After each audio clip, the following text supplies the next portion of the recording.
that matter, and they really fucking matter. There's like 4 things that matter, and they really fucking matter. I mean, objectively, I mean, you should care, especially you, if you thought about it for 5 fucking minutes. Welcome to episode 54 of the Outer Voices podcast. We are your hosts, Keem and Esme. Yay! We are back after for those of you who follow our Facebook page and our schedule, we're moving to a bi-weekly show schedule until probably about June. Yeah. Sorry guys, my job is trying to kill me. Yeah, we both have stuff. It is difficult and unpleasant.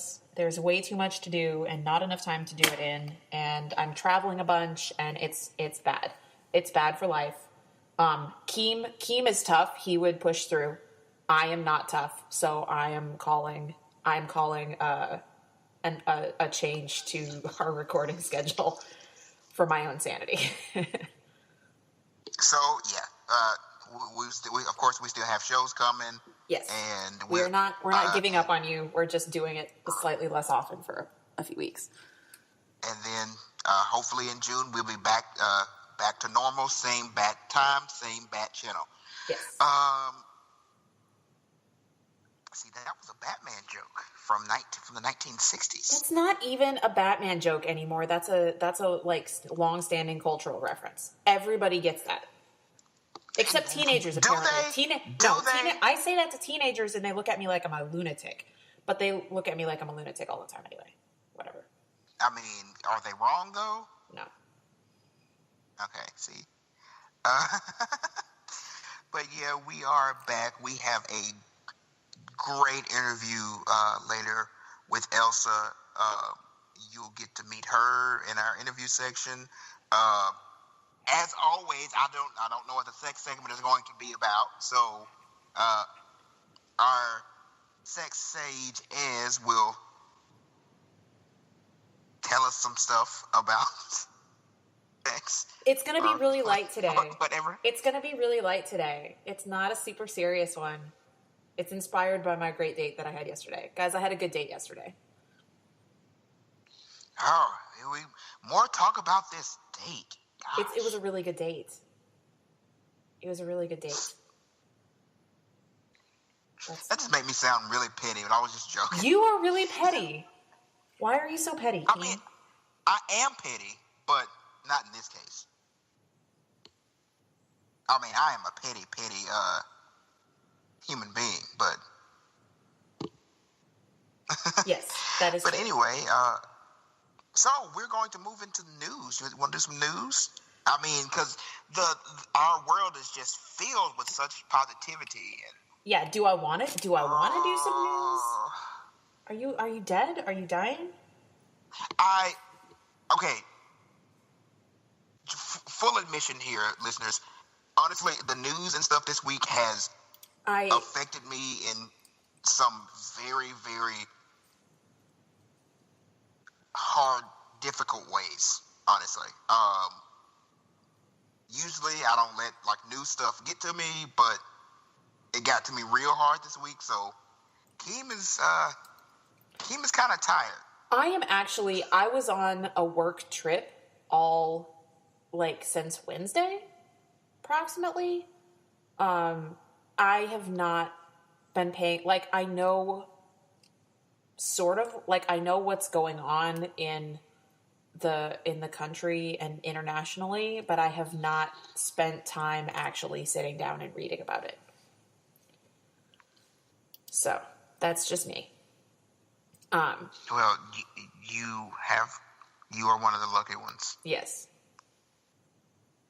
But anyway, hopefully I'll have my news story will be at least somewhat more positive than what else is out there now. Mine is not, but it is more local.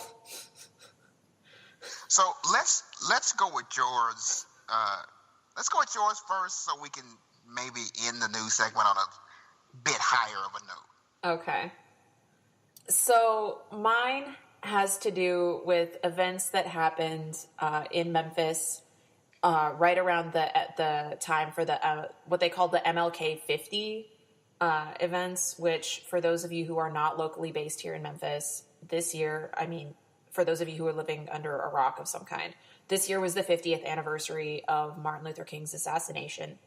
And in order to commemorate that, the city, like all across the city, there's been stuff that has been going on, and it's been operating under the heading of MLK 50. Like that's what they were calling it. That's what the hashtag was. That's what all the posters said, whatever. But so there was a group in Memphis, like, and at this time, right, like in commemoration of such a monumentally historic event, and of like the death of a high profile person who was known for protesting and doing action and working for like civil rights and all of that, right? To be celebrating or to be commemorating the death of that person at this time in history where we are in the midst of another push for a lot of the same things that he was working for, right? It was inevitable that protests and stuff would be scheduled, like and other actions would be scheduled for around the same time, right? Like to continue the fight in a visible way. And it was, there was a group in Memphis they did what was called a rolling block party, which was really just this group like put out a call that said, hey, what do you want us to come protest about? Like what do you see happening in the city that needs attention? And we will come do a protest about it. So they started off down by the FedEx campus, protesting, I have not paid attention to that, unfortunately, because that part of this event got caught up in what happened next. So they started off at FedEx, they did their action, they left, and then they went to 201 Poplar, which is where the jail is in Memphis here. And they were planning a street theater style protest to protest the immigration detention policies, specifically economic exploitation of people who are in detention awaiting immigration proceedings, right? Because that is like those people have not committed, right? Like they have not committed any crime other than being in the country against the immigration statutes. But they are being detained and their labor is being exploited for profit. Surprise.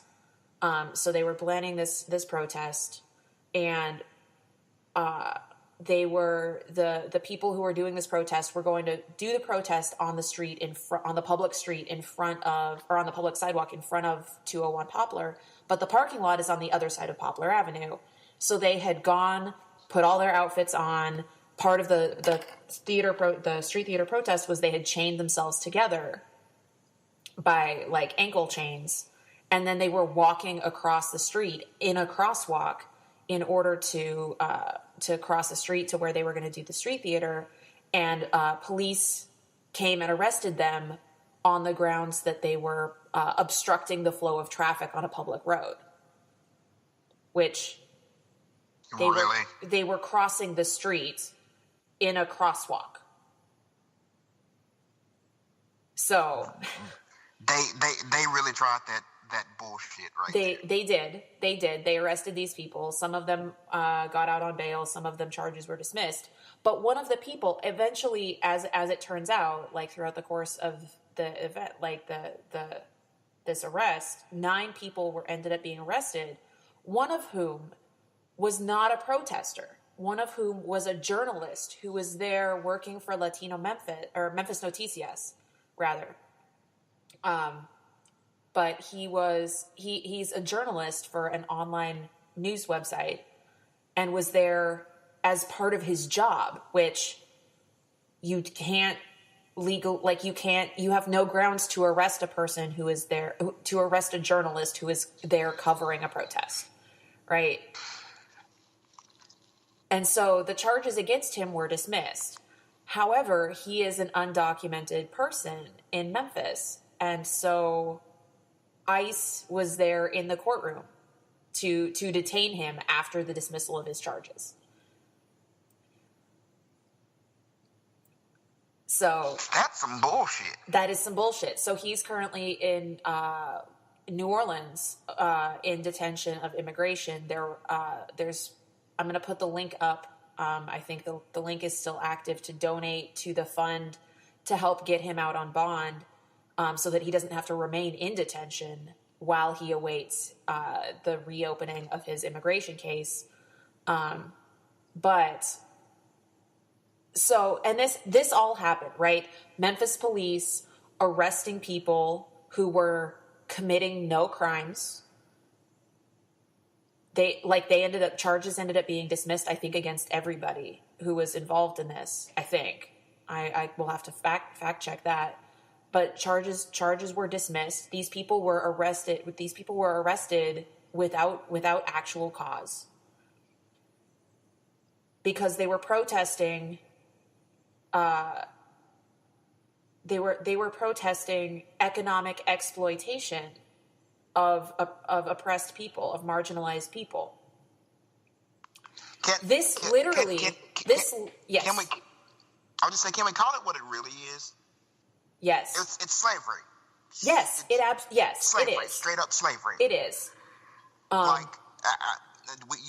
We talk about things kind of in a way that, you know, is like, let's just use a word with the negative connotation that it has with it, to let it be fully clear the gravity of what is happening. It's slavery. Yes. So sorry, that was my. But the reason that I was referring to it as like economic exploitation, right, is that this is arrest without cause of people protesting for on employment justice issues on the eve of the assassination of Martin Luther King, who was in town. He was in Memphis at that time, organizing a protest against economic exploitation of marginalized people.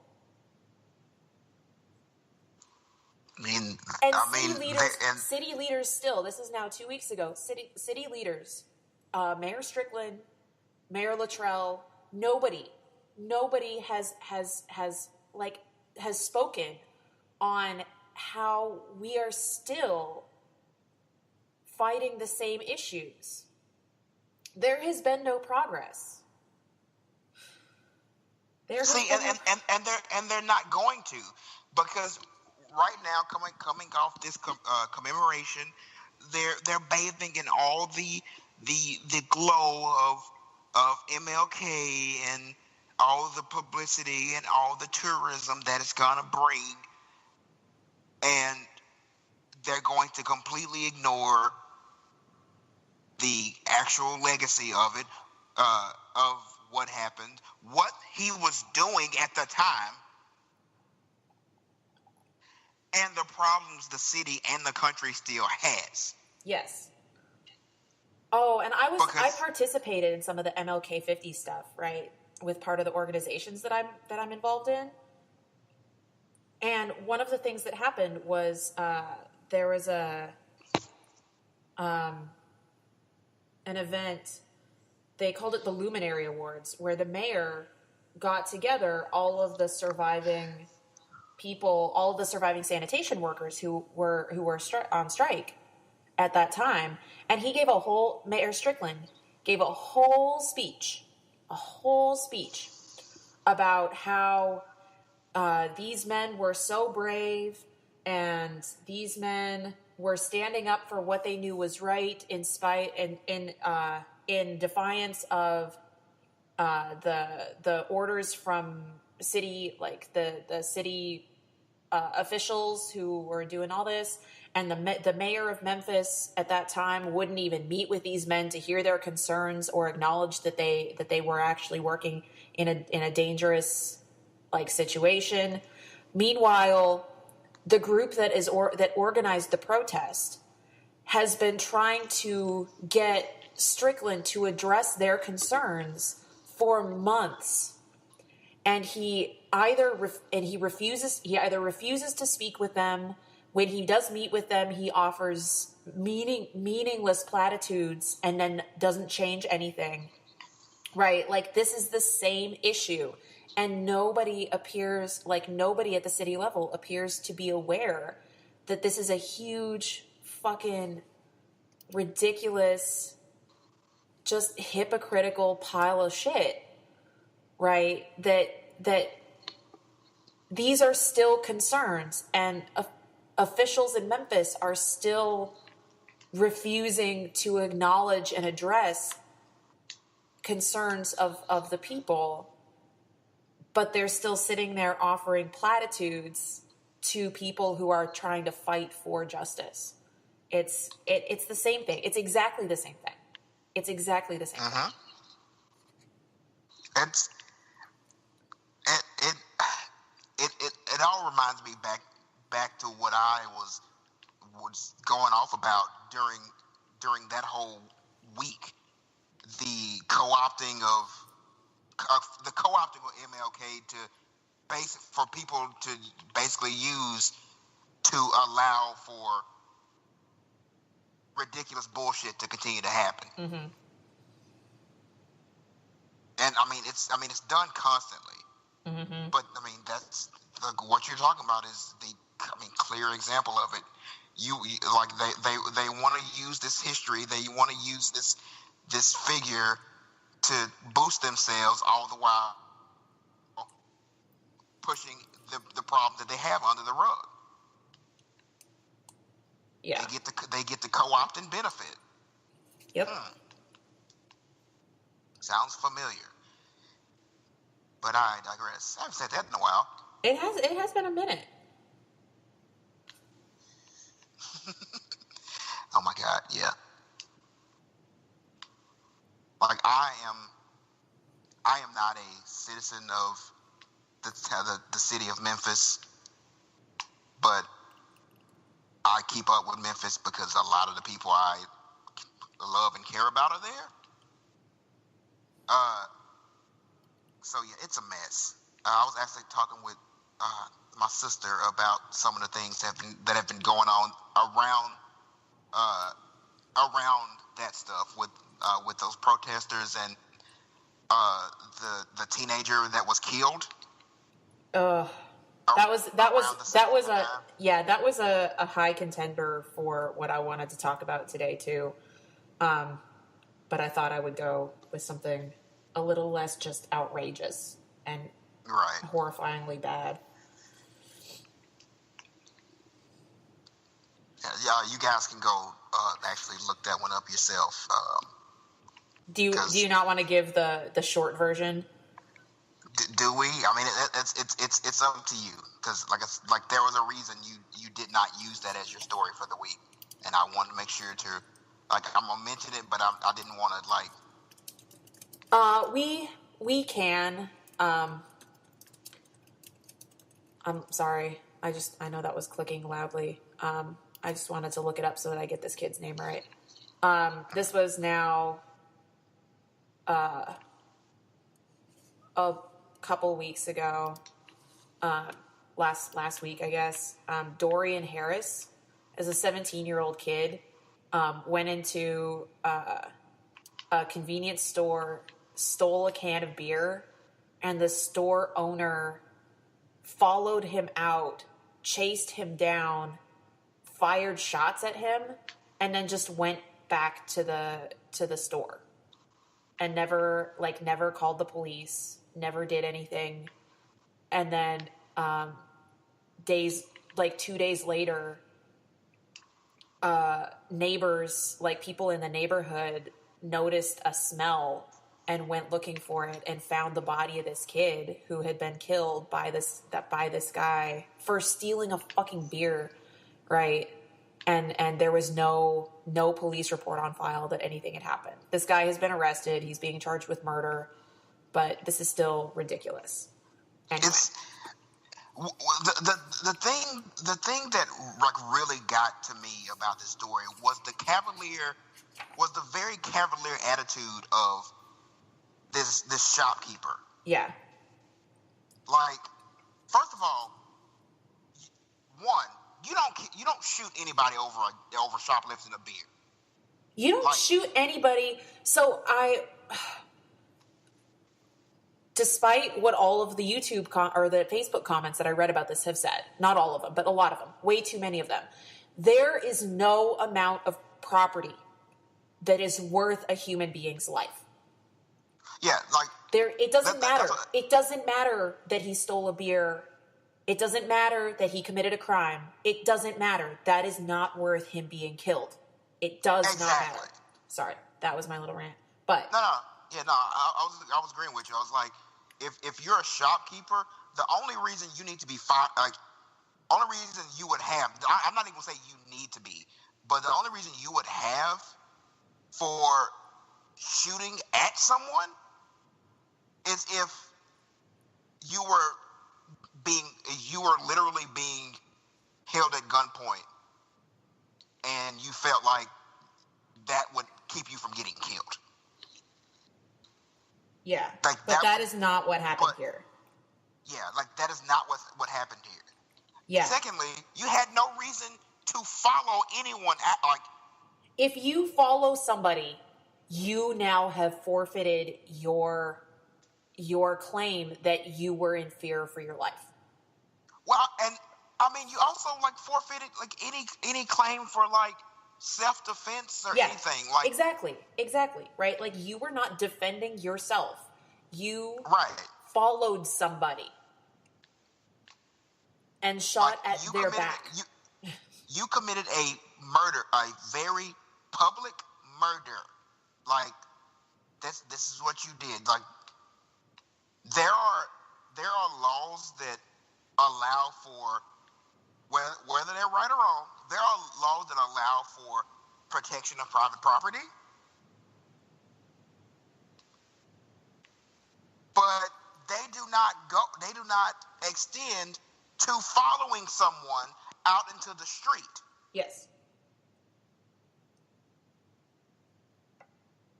And from what I heard and from what I read, the guy's whole attitude, the story that I heard when the police came and hey, we found this kid's body. Do you know anything about it? And he was like, oh yeah, I shot him. Yeah. Just cavalier, you killed someone. What kind of person is just oh yeah, I did that?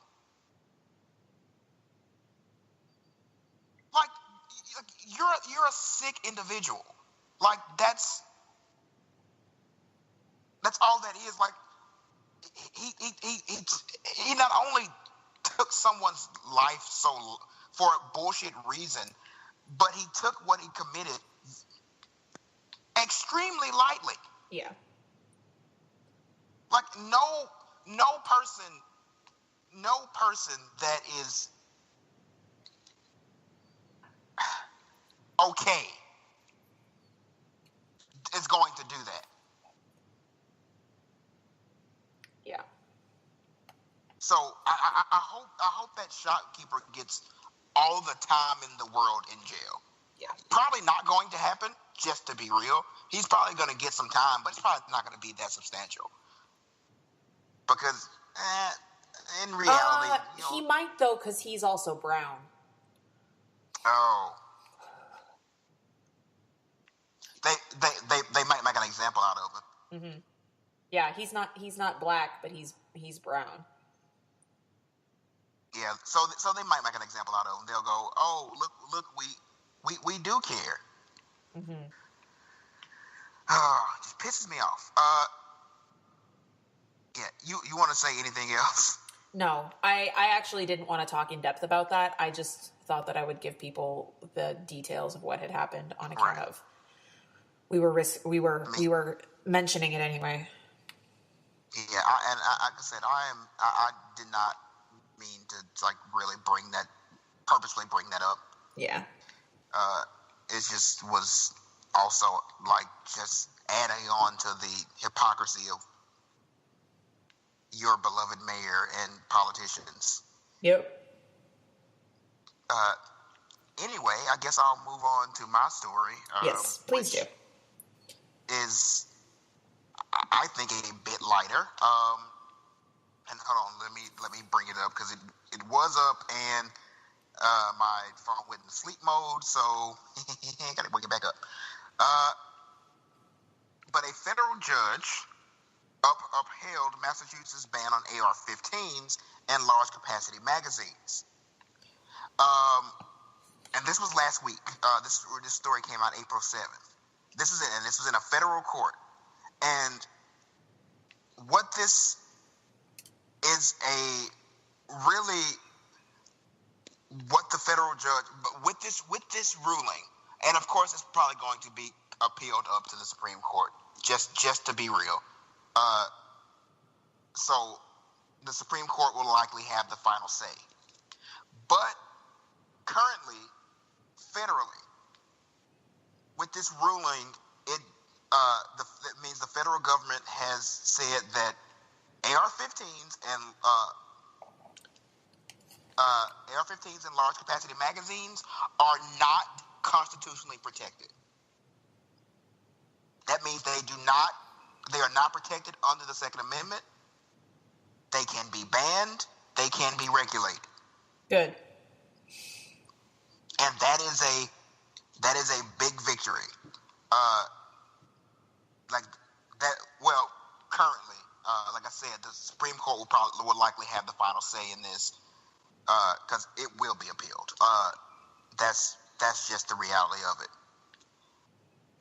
But currently, right now, AR-15s and large capacity magazines are not constitutionally protected, which, if this continues in other federal courts, we could see other like automatic weapons be also put into the not constitutionally protected list, which is a huge thing, because that is really the only reason that those weapons aren't being regulated now. Mm-hmm. So yeah, it's a short story. It's not a very long one. That's okay, because there's stuff here that we can talk about, right? Like, I am extremely glad that this happened. I have been having really not weird, right, but really interesting conversations about gun control online recently. On Reddit. And on Facebook. Right. And in fact, it actually came up on Facebook. No, Reddit is light for me. I don't do heavy shit on Reddit. I go on Reddit to talk about sex toys and feminist trolling, do feminist shit posting. And shut up. Feminist shit posting. Yeah, feminist shit. Like, go to Troll X Chromosomes. Troll X Chromosomes. Just do it. Everybody, just go do it. It is amazing. But to look at running stuff, fountain pens, sex toys, and Troll X Chromosomes. That's all I go on there for. And food. Lots and lots of pictures of food. But it's my weird, conflicted feelings about gun control right now are really to say that guns should not be available is to admit that you have never had to defend yourself by force. right? Which I don't believe for a second that like a lot of like there are people in our communities who could conceivably have to defend themselves by force, right? Especially Right. in the South, right? Where like the KKK is becoming active again. Like there are people who could conceivably have to defend themselves against people who are actually out to get them. And it's not white people who have to defend themselves against those people, right? No, it's going to be like black and brown people who have to defend themselves against the KKK. Right. The whole idea that all guns should be banned and you don't need guns. That's a super privileged argument. Yes. Like, to be purely honest, all our ultra left liberal leaning listeners, it hurts to say, but it may hurt a little bit, but yeah, it's a super privileged argument. There are instances, especially for oppressed minorities, where you might need some like protection. Yeah. And even if it's not like you said, the Klan is becoming more active, and these hate groups are being more active. Even down on a more like community level, oftentimes poor people are in high crime environments. Yeah. Like that's just a reality of life. Because when there's poverty, people need things, and people commit crimes to get things that they don't have. And sometimes in those environments, you have to be able to protect yourself. Someone may be coming into your home or coming at you, and you need to protect yourself. That's a reality. Yeah. And to pretend like it's not is a privileged not coming outside of your bubble argument. But go on. Yeah, I mean that's basically what I have been getting at, right? Like is we are living in like we are living in this really in this time when we're trying to figure out what the solution to this is, right? And the solution can't be just ban weapons, because there's reasons that people could need weapons, right? Some of which are actually the reasons that these crazy gun people claim, but we need to be looking at what factors are actually correlated with the things that we claim to be trying to stop. And see, this also goes back to this whole all or nothing bipolar mentality that we all have as a society. Yeah. We never consider balanced options. We never consider balancing tests. We either go all one way or go all the other. When neither one of those solutions, neither one of those outcomes are good. Like neither one of those outcomes are acceptable. Yeah.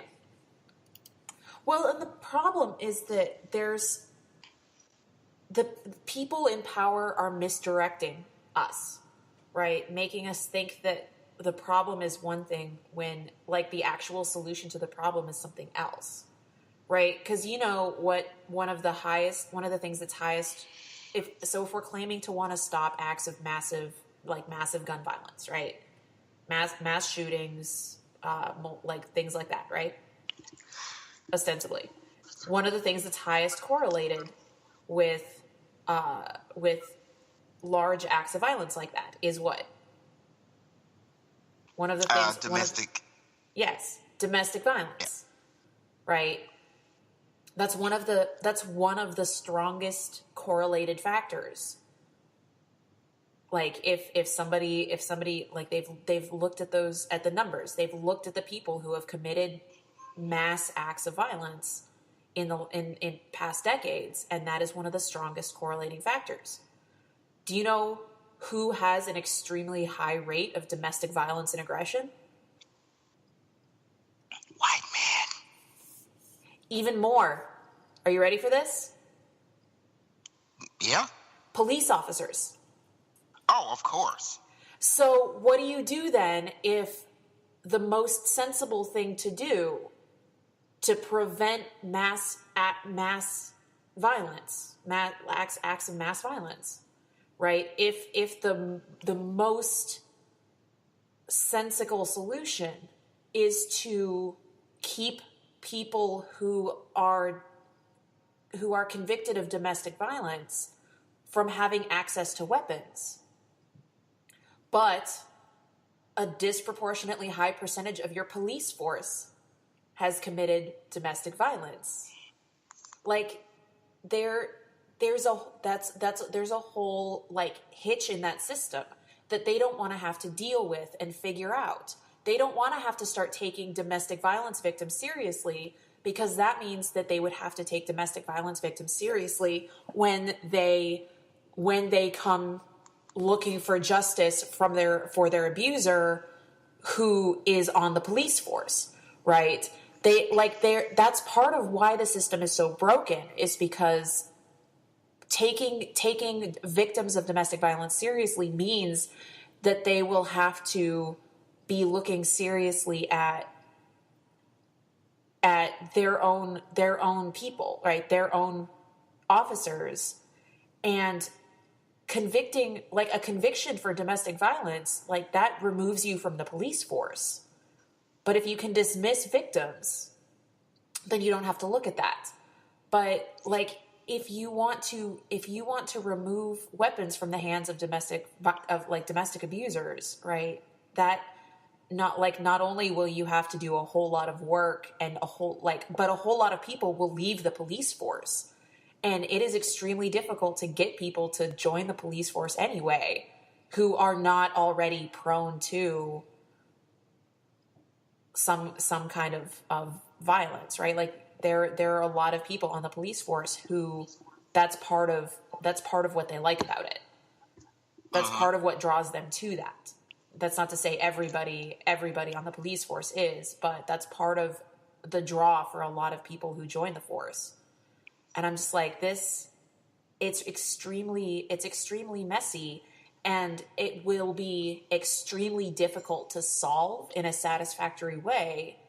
And so people who are in power purposefully avoid having that conversation so that they don't have to figure out how to solve that problem.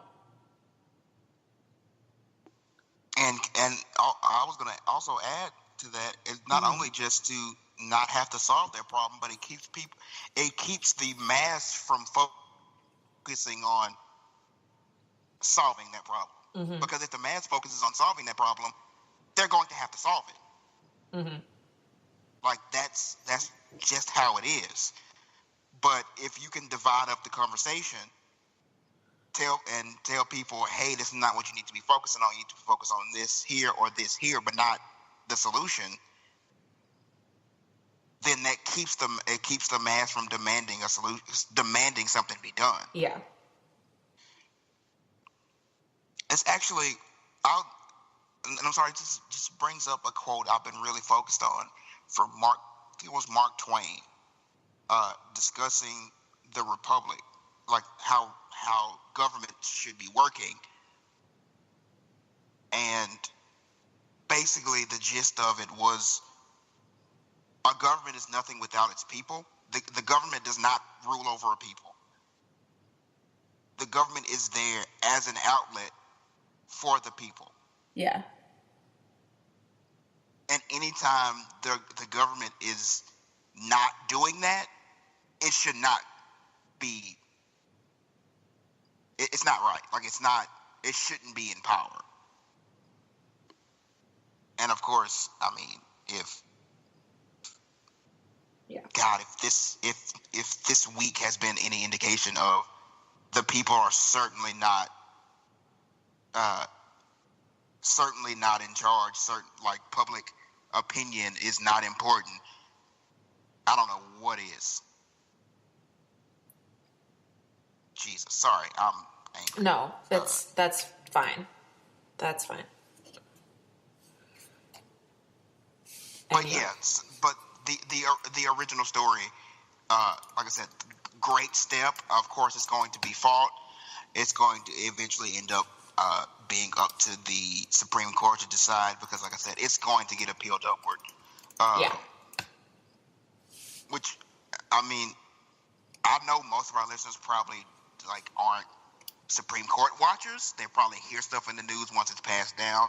But the Supreme Court in the next couple months to couple years, with some of the cases that are lined up and some of the things that are going on in society right now, Supreme Court cases are going to be very important to watch. Because there are going to be a lot of things decided in Supreme Court cases in the next couple of years. Just to be honest, it's going to be a lot of things revolving around human rights, what the government can and cannot do, what the president and Congress can and cannot do.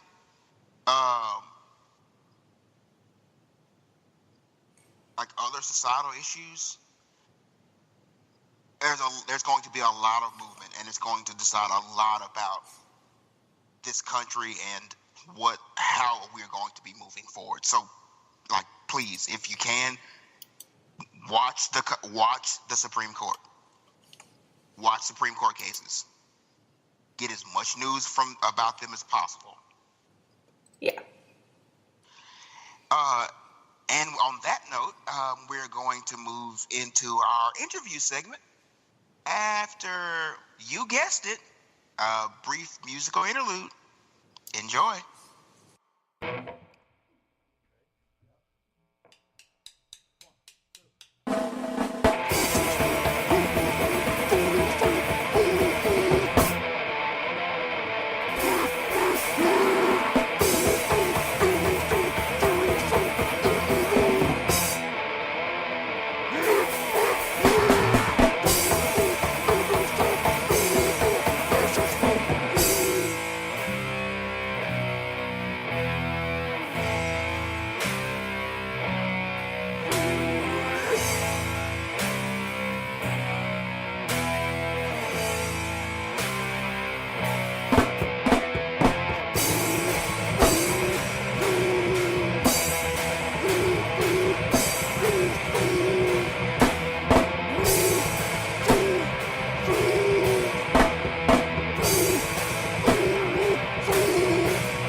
And welcome back, everyone, to our interview portion of the day. As Esme has brought our guest today, I will be letting Esme take the lead on today's interview. All right. So our guest today is somebody that I have known for a very long time. We were talking about it before we started recording. It's been 13 years. We met in college, and she does wonderful things, is an awesome person, and I wanted to get her on to talk.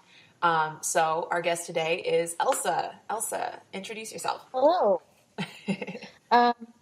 My name is Elsa Shillison Henry. I am a full-time speculative fiction writer and editor. I'm the managing editor of Fireside Fiction magazine, which is Hugo nominated. Yay! Yeah, I just saw that when I was Facebook stalking you earlier. And I'm also a disability advocate. I do a lot of work on sort of creating accessibility for people within local government communities, trying to make sure that disabled people have access to their elected representatives. Yeah, which is awesome, right? Like, it's you've been doing a lot more of that even since the last time that we talked. Really back in November, you have been doing more and more of that. Is that or maybe I have not talked to you. Yeah, I'm currently working on a congressional campaign, actually, as a disability consultant. So I'm helping them kind of refine how they talk about disability and sort of what strategies they can use to get out the disabled vote and that kind of thing. Yeah, that is really awesome and really important, right? Like, so many people just say really awful, horrible things because they don't know. They don't know what the reality of being a disabled person is, and they are operating on these stereotypes, and it's just stupid. Some of those people include the President of the United States. Oh, I don't want to talk about that. Yeah. You don't want to get me started on that. I mean, this is the place for it. So you said speculative fiction writer, right? So what have you been working on lately with regards to that? Yeah, I do a lot of science. I'm the co-guest editor-in-chief of Disabled People Destroy Science Fiction. I'm editing the nonfiction section, and it's been really awesome because I'm working with an entire staff of disabled people. And part of what's really important about that is that, like, science fiction is actually not a super disabled-friendly genre. Yeah. A lot of sort of future thinking tends to sort of exclude disabled people on the assumption that our medical solutions will be so good, disabled people just won't exist anymore. So a lot of my work is around, like, sort of changing that and getting authors and readers to think about disabled people in their future settings. Yeah, that's something that I have not thought about very often, just because I don't read a lot of science fiction and speculative fiction. But yeah, that is true. It's like there's always it always reminds me of in XMen, Professor Xavier, and like he is like Professor Xavier is just about the only like very visibly disabled person that I can think of continuously, and when they want to dress something up, they'll like make him walk again. Yeah, and also, I mean, I don't know if either of you saw the movie Logan, but, like, in Logan, he's always getting picked up and carried around. Right. And it really undermines the idea of disabled people as sort of discrete individuals, because there's this constant reliance on Wolverine to make sure that he can get out of the car, that he can get into his wheelchair. Like, Professor X would know how to make a chair transfer. Professor X would probably have an accessible van. Like, these are the things you don't see in X-Men specifically. Like, there are no ramps at Xavier's school. That's actually one thing that bothered me growing up on the old X-Men cartoon. Xavier had this, like, futuristic floating wheelchair, but like every other episode, they'd have somebody knock him over, and he was immediately, like, helpless. Yeah, it's infuriating. And so that's some of the stuff that I talk to people about, is, like, looking at not just your disabled characters, but also your world building. Like, right. You know, are you thinking about your spaces inclusively? Can your wheelchair using professor use his own school? Like, that's a lot of the stuff that I ask authors to think about. It's definitely something that needs to, like, that certainly needs to be addressed. Yeah, and it's go. I was just gonna say, like, especially with science fiction, like, they always paint this world, like, in most cases, unless it's like a dystopian type thing, they usually paint this world where everything is like all good and advanced stuff, but they never really address the issue of disabled people, except maybe Geordie LaForge in Star Trek.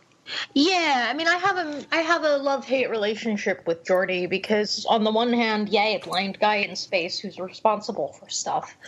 But on the other hand, he has the same problem that I have with Daredevil. Right. Like, he's, if you ask some nerds, and I use that term with love, but, I talk a lot at conventions, and sometimes this guy in the back will always raise his hand and say, but Daredevil's not really blind.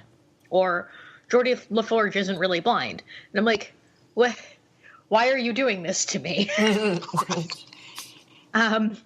Because so frequently it's like, no, actually they are blind, and the problem is that the tools that they've given these characters to compensate for their blindness undermines the blindness that they have. Yeah. Right.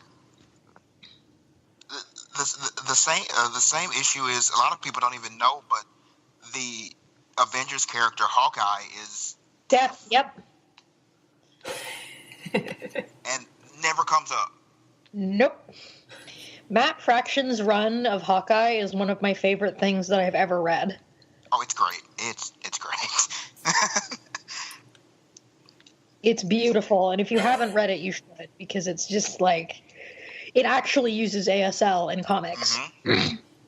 That's I actually remember this one panel with, it was Hawkeye and Deadpool was making sure that he was communicating properly with Hawkeye because he knew he was deaf.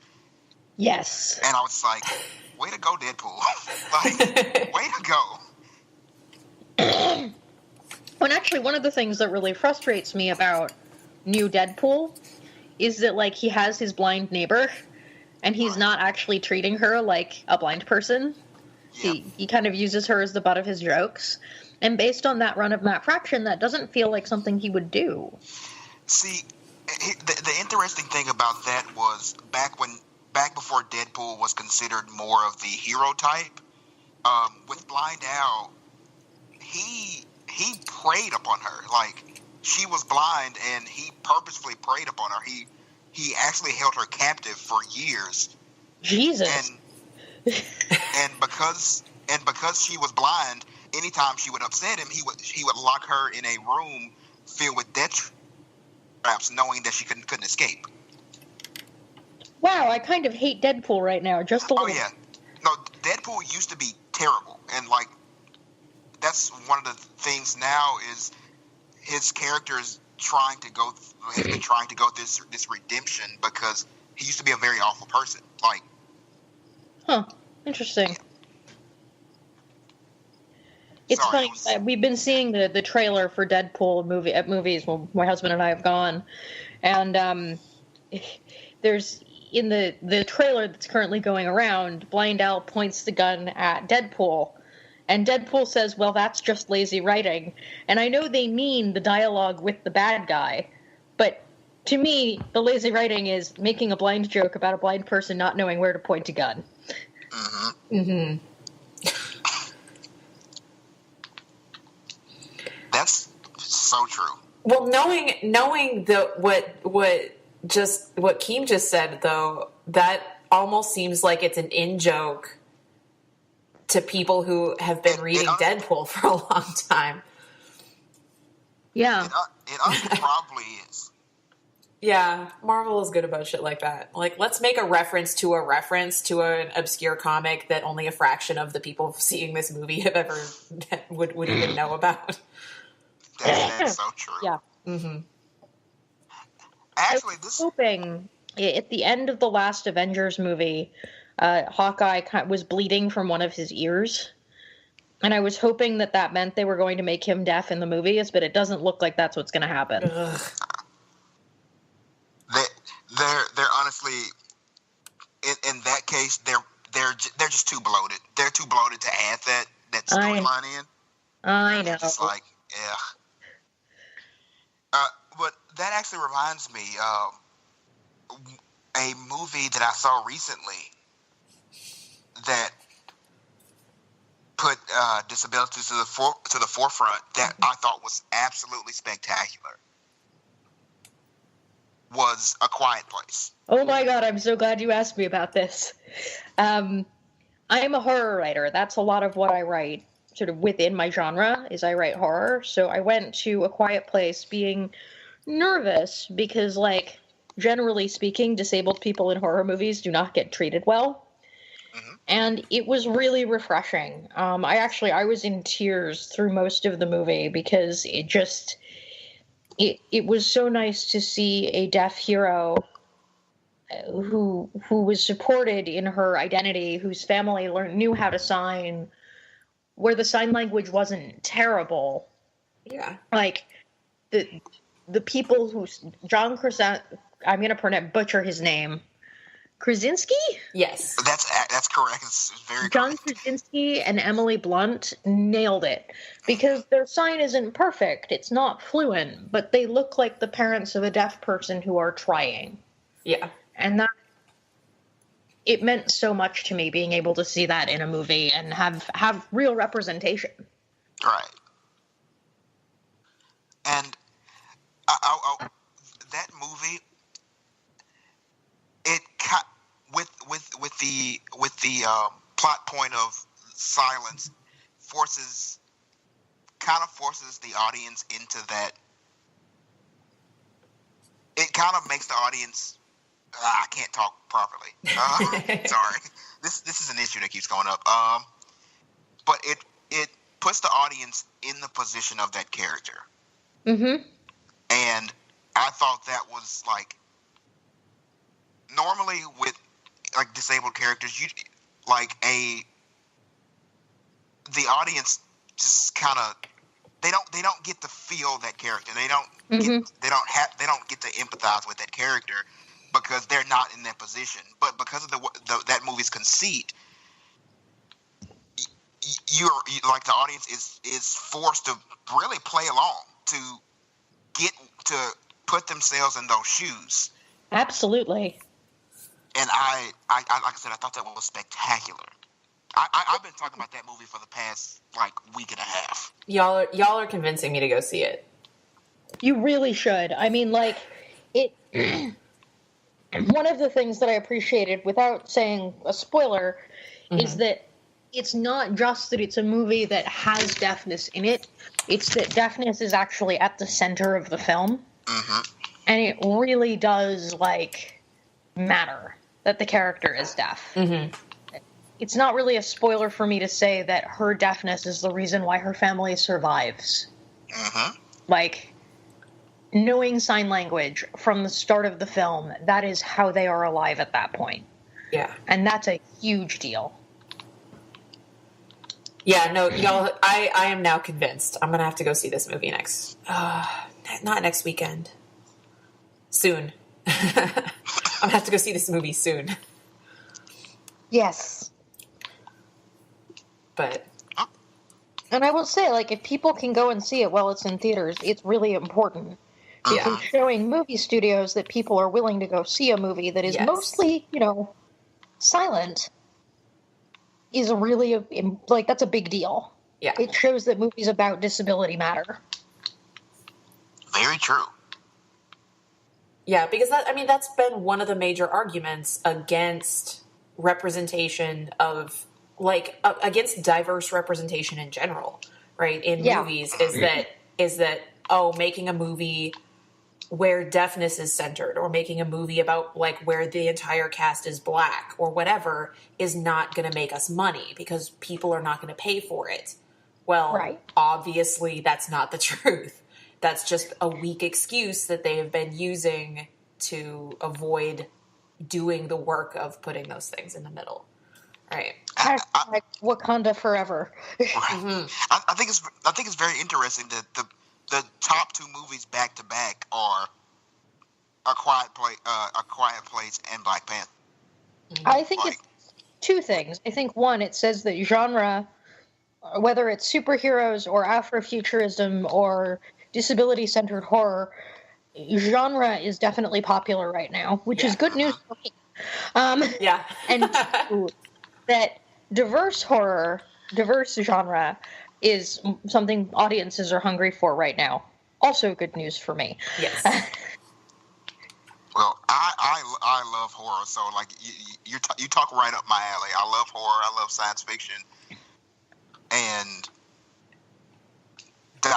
diverse and good stories just make my life. They just make things so much better for me. It's, a couple people have asked me, like, when are you going to write short fiction about abled people? When are you going to write short fiction about, people who aren't like you? And the answer is I'm never going to do that, because that's not the kind of story I want to be telling. And because there's no shortage of people writing those stories. Exactly. But also, like, if I can tell stories about deaf characters or blind characters, I'm not actually stepping outside of my own lane. Mm-hmm. And there are people who need the stories that only I am really equipped to tell. Mm-hmm. So why would I, go the boring path? Yeah. Yeah, exactly. I'm sorry. While I am in no way a professional, I used to write short stories a lot, and I love reading short stories, and it's just the whole thing. Some of your horror stories are very good, if I remember correctly. They're okay. I liked them. So, of course, I like you, so I mean, aw, now we're being cute. Anyway, back to the interview. What you were actually saying.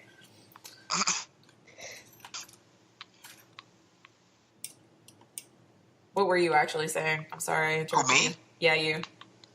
Oh, I was just saying this conversation is like awesome right now. It makes me feel good things. Yeah. That's all I was saying. Yeah. But again, you approached your fiction writing from like the same idea, right? Which is that you were writing horror, like fiction, and I have read most of the stuff that I've read from you is horror or like suspense, but like specifically with race in mind. Right. Most of my characters, except for most of my characters are black, and the ones that aren't for very specific reasons. Mm-hmm. And it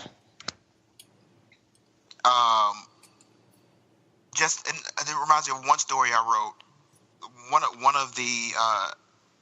of the actual plot points is that there's an all-white town, basically, but the women and children seem to be of other races, and that is I don't know if anybody will ever read it, so I'm not gonna spoil it, but like that is a major plot point as to what's happening in that story.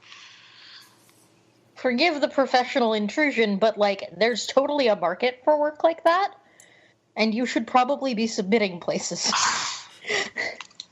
I've never actually thought of that. That's a lie, because I'm pretty sure I told you that when I first read your stuff, but. Yeah, but I didn't think about actually doing it. Obviously, because you don't listen to me. Only slightly. Also, because submitting is scary. That's also true. Mm-hmm. I mean, like, look, I do this. This is my job, right? And submitting is still scary.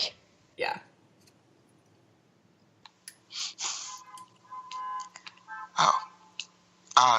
But Esme, go on. You're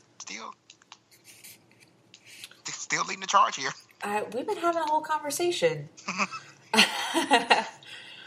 And so if we're moving away from fantasy and science fiction and horror, I guess. So one thing we might come back to that. Yeah, that just happens. We might come back to it. One thing I wanted to ask about, and I know that there's like I will Elsa, I'll let you completely choose like what angle you want to take with this and how much you like want to talk about, or like what perspective you want to take. But I've got a note on my thing here to ask about your activist origin story, because we've talked about that in the past, like how it is that we came to be so involved in stuff. And I know that you also, like, in addition to approaching like intentional like disability consulting and writing and editing with disability in mind, like you have other perspectives also, and like going way back, like much further than I do. But so we've what's your origin story? So to speak. So, I mean, I guess it all kind of starts because, I was born to activist parents. Yes. You know, like my dad was an ACT UP activist. He was an AIDS victim, and I was raised sort of with this understanding that the only way that we make change is by using our voices. Mm-hmm. Because both of my parents were activists. And I helped my dad do AIDS education throughout my childhood until he passed away. One of my earliest memories is being at an ACT UP protest with my parents. And it's the famous one that you've heard of, where everybody's standing outside of St. Patrick's Cathedral in New York chanting shame. I was a tiny child there. Mm-hmm. So, like, wow. I don't know that my life has ever been without activism. Mm-hmm. It's just that the kinds of activism that I've done have sort of changed depending on what has been the driving force behind what I've needed. Yeah. So, like, I did a lot of AIDS education and gay rights activism in college. Yes. Which is what Esme was getting at. Including getting threatened with not being allowed to take communion. Oh, wow. Yes. Yeah. Well, because, see, am I allowed to talk about what kind of school we went to? Oh, yeah. Yes, you're very allowed. Cool. Yes. I just want to make sure that, like, I'm not somehow exposing your identity. No, I think as long as you don't say the name of the school, I think you'll be fine. So, we went to a pretty conservative Catholic university, mm-hmm. and, I helped run the Join the Impact protest in 2008 that happened in the city where we went to school. And sure enough, the day after I was on TV talking about how I supported gay marriage, I got a phone call from one of the priests who was pretty close to me and was like, "You need to come to my office and take communion because I'm not sure if they're going to let you anymore." Jeez. Yeah. Yeah. I heard about all of this. I had a little bubble of people, and I didn't really step out of my little bubble of people when I was in college. Like, I came to my activism fairly late. I didn't do very much when I was in college, but I heard all about it from Elsa. It was entertaining to watch, like, from the sidelines, to watch, like, the administration and, like, the powers that be at that school, to watch them react to you as you just, like, said stuff to them. And they were like, but, and you're like, no, that's not what this is. one of my proudest moments as an activist is probably getting the vice president for mission at a Catholic university to say that I was allowed to talk about condoms during an AIDS education event. No. Because I went to him and I'm like, look, I'm not going to hand them out because I know you won't let me, but, like, we're literally talking about preventing a disease that is sexually transmitted. The best way to protect people from that is this way. So were you not going to let me talk about how to tell people not to die or are you going to be a good human? And I managed to actually convince him to let me talk about it, which, I'm pretty proud of that. Yeah, because that is awesome, right? And they were really not going to let you say it for a while. They were not. Because it's against the official position of the Catholic Church, or whatever. That type of stuff always. Well, I guess not always, because I used to be formerly religious and all that stuff. But outside of that stuff always got to me. It's just like, you don't want to talk about these things. You don't want to talk about all these certain things because they don't go with the position of the church. But there is, like, at what point are you just ignoring reality and real things? That was pretty much what I told him, too. I was like, look, we live in the real world, sir. Yeah. Like, your religion is important to you. That's fine. But also, this is something that puts people's lives in danger. And to be clear, I was a Catholic at the time. Yes. Like, I went to Mass. I, at certain points, served as an altar server. Like, I was a Catholic, and I actually, that whole situation is part of what led me to leave the church. Because I couldn't really deal with a church that didn't allow me to protect people from, like, how my father died. Yeah. It's going to be real entertaining when I go to my college reunion this fall and tell them I'm a Jew. Oh, that's gonna. Oh my God! That reminds me of my high school. I luckily ended up going to a secular college, but my high school was one of those type establishments, and very religious. I was thinking of because I think it was last year would have been my 10-year high school reunion, and luckily none of my classmates we were just like, screw this is not happening.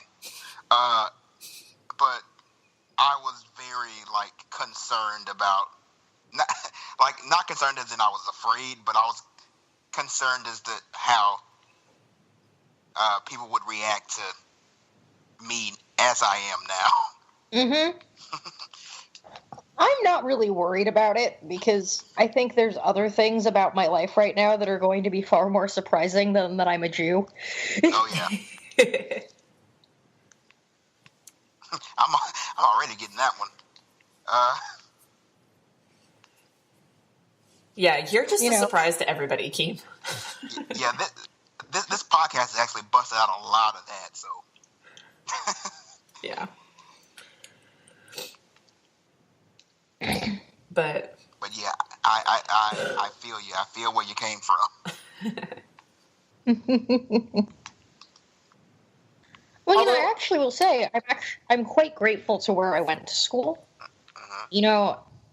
I may have been pretty miserable at points during my college years, but to be honest, going to that school taught me how to disagree with people in ways that weren't abrasive. Because I wasn't going to get what I wanted or get what I needed as a person by being an unpleasant human being. I had to actually learn how to disagree with people politely. I had to learn how to deal with people who held opinions that I thought were bigoted without causing more problems for myself.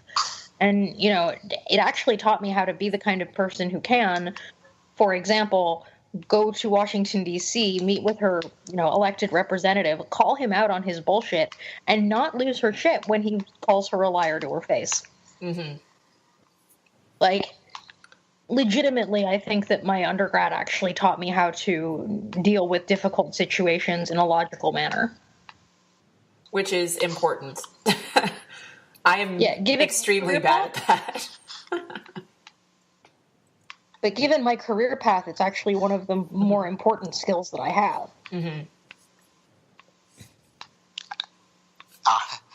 I am having to balance those things myself. Oh God, I feel so bad for you, Keith. It's gotten really bad this week, hasn't it? it's been really bad. I'm in law school, and Oh, you're in law school? yeah, My husband's an attorney. We're so sorry. I don't know why I've done this to myself. But it's for the past like 2 weeks. It has been tough having to control myself, like having to disagree nicely. Yep. Because we've gotten some pretty intense discussions in the classes having to do with race-based classifications and Oh boy. those things. Yeah. I've heard that when you get into conversations about specifically the not judicial, the prison system, those classes are both extremely depressing and also deeply problematic. Mm-hmm.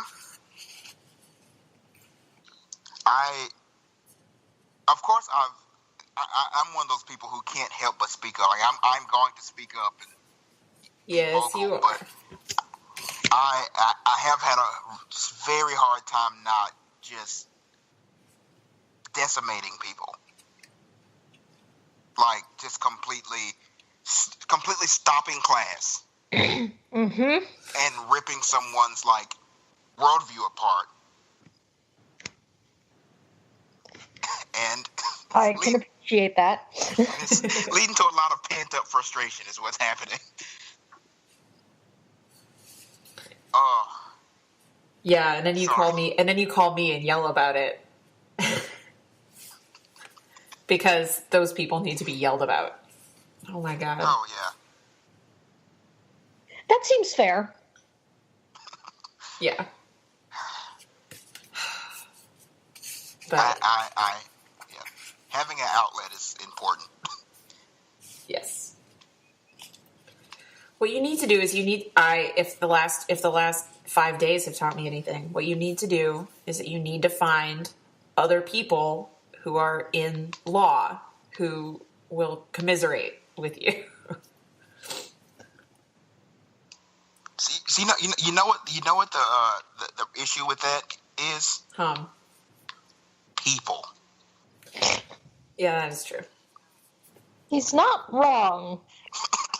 But I found myself a friend. I went to a work thing. I found myself a friend who is visibly gender nonconforming, who is walking around wearing an I Am a Feminist t-shirt at a work thing. And I'm like, this is a person that I want to be friends with. And now I have a friend who I can talk to about shit. And it's great. We can talk about how our colleagues are stupid. Keem, where are you based? Currently in Brooklyn. Brooklyn? Mm-hmm. I know a lot of people in Brooklyn who you can talk to. Really? Yes. Also, I am approximately 40 miles away. Less. See, that is helpful. You remember, Keem, you remember that Elsa is the person that I went to lunch with after I left your apartment back in November. Yes, but I keep forgetting. I'm like an hour away by train.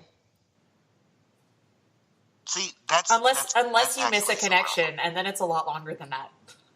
Yeah, I will likely miss a connection. That happens very often. Although you're not me. I would have been fine if I had left your apartment 10 minutes earlier. Yeah, whose fault was that? Mine. Uh-huh. That's what I'm saying. You're not me. Ah, yes, this is the Esme I know. Mm-hmm. It's good to know that things haven't changed. Like I have not changed at all, a single bit. Nope. I am the same person. Someone feels my pain. Poor Keem has a thing about being on time. Yes, so do I. I think you remember this being sometimes an issue. Yes. Yes. and now Keem has chosen to be in a relationship with me for a long time. I mean, considering all the times you've been late, it's probably not as long as you think. Shut up. But yes, I have a gender non-conforming lawyer friend in Brooklyn who, when they are back from Berlin, maybe I should make some introductions. That would be awesome, because I need friends. Mm-hmm. Keem needs friends. But I am also technically a law type person. My master's is in women's studies, and I did my thesis on obscenity law and burlesque, but I'm not an actual lawyer, so like... Oh, that works, because I'm not an actual lawyer yet, so... But... I'm not a lawyer, I just play one on TV. I'm not a lawyer, I'm just married to one. You're lawyer adjacent. I am. I keep finding lawyers. Why do I keep finding lawyers? I do have terrible taste. I just had a date yesterday with somebody who turns out he's in law school. And I'm like, why do I keep finding lawyers? And people who have doctorates in obscure shit. How obscure are we talking? So I feel like we got way off track here, but that's what this podcast is. We just talk about shit. No, so in the last handful of years, I have dated now 2 people who are in law school. One who has a doctorate in history, and one who's about to defend his doctorate thesis in philosophy. Okay. So not that obscure. Yeah.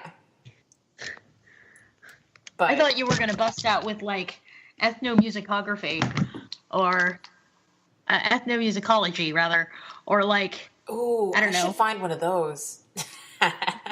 Ethnomusicology is super interesting. Because there's probably 2 people right now that you can find. Yeah. No, there are in the more country. There are more than that. I mean, it is an actual discipline. It's not like... Yeah, it is. It's super interesting. No, I dated somebody who did his history thesis was in the cult of saints in early Britain. Oh, nice. Yeah. And then the person I'm currently dating, his philosophy thesis is about, shoot, now I'm going to screw it up. I always screw it up. It's about collective epistemology, group knowledge. Interesting. Yeah, like how groups of people acquire and disseminate knowledge. Mm-hmm. It's super. It's weirdly interesting because I'm a geek. Also, I went to a Catholic university where I took lots of philosophy classes. Yep. Just enough to be interested, but not enough to like want to do a whole thesis about it. Yeah, it's always funny because people, I do a lot of talking to other writers, obviously, Yeah. and like we've been talking a little bit about like the Church of Scientology, Mm-hmm. because there's this thing called Writers of the Future, and it's a contest for science fiction writers. It's run by Scientology. Yeah. There's a theoretical firewall between the two, but like, Yep. yeah. I mean, considering the origins of Scientology, it makes sense. Yeah. And like I'm being a little careful about what I say here, but like it's been interesting because I went to a Catholic university where I had to take religion classes, and I actually got a minor in religious studies because I was bored. I have one of those as well.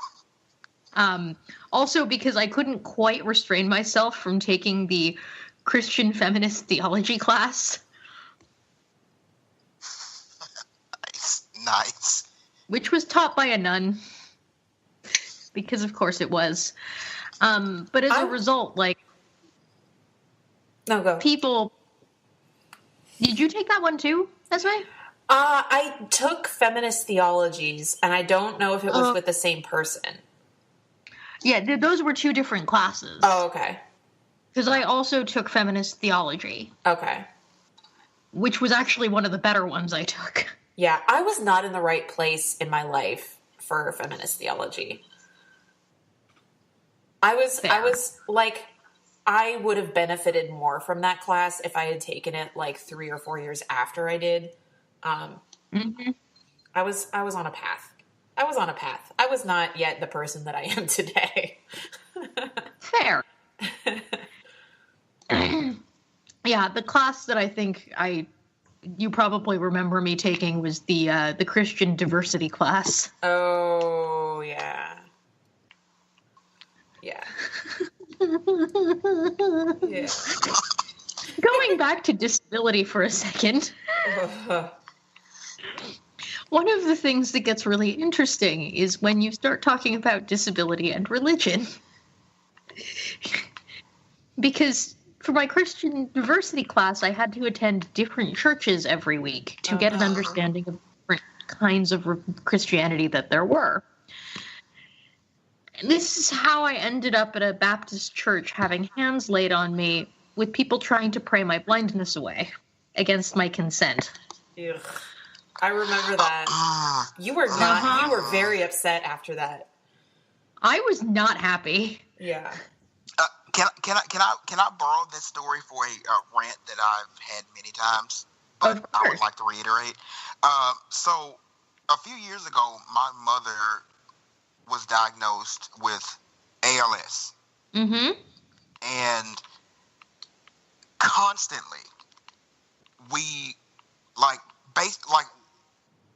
if for the people who don't have never had any interaction with ALS. Yep. Basically, once it's diagnosed, it's going down.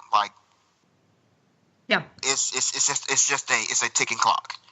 And one of the things that constantly got to me that made me so angry the entire time before she passed away was religious people, mostly Baptists, coming into my mother's room and trying to pray the ALS away.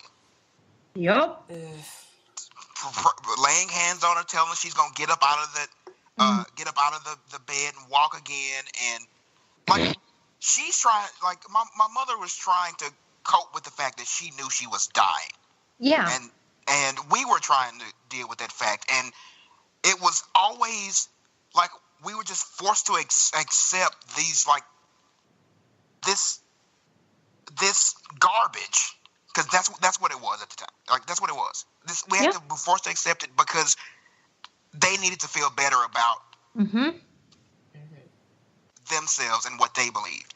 And I will never forget this. I will not say, of course, not say the person, but there was someone that is still very close to my family that said the reason my mom passed away is because she didn't believe she would get up enough. I hate people. This is a really common thing that happens to disabled people, and it happens to sick people, and it happens to people who don't lead, I guess, put this in scare quotes, normal lives. But I and a lot of my other disabled friends will have people come up to us on the subway and be like, I just want to pray for you to get better. And I'm like, excuse me, no. Right. One, don't touch me. But two, if if science says we're not going to get better, leave us alone. Just leave us alone. And give people the space to grieve and to have their own experience in their own goddamn bodies. Exactly. That's it. It's very interesting. And this actually reminds me. So a few months back now, we had Micah Redding, I think that's his last name, from the Christian Transhumanist Church Association, and one of the things that they do when it because they male science and Christianity is when it comes to stuff like that, they're just if they're going to pray for something, they're going to pray that people find the science, or people find a way, find things that'll help people. Yeah, like pray for people to get the resources that they need. Pray Right. for people to get acceptance for the body that they have. Pray for people to get, good support. But don't pray for people to get cured by something that isn't going to cure them. Yeah. Right.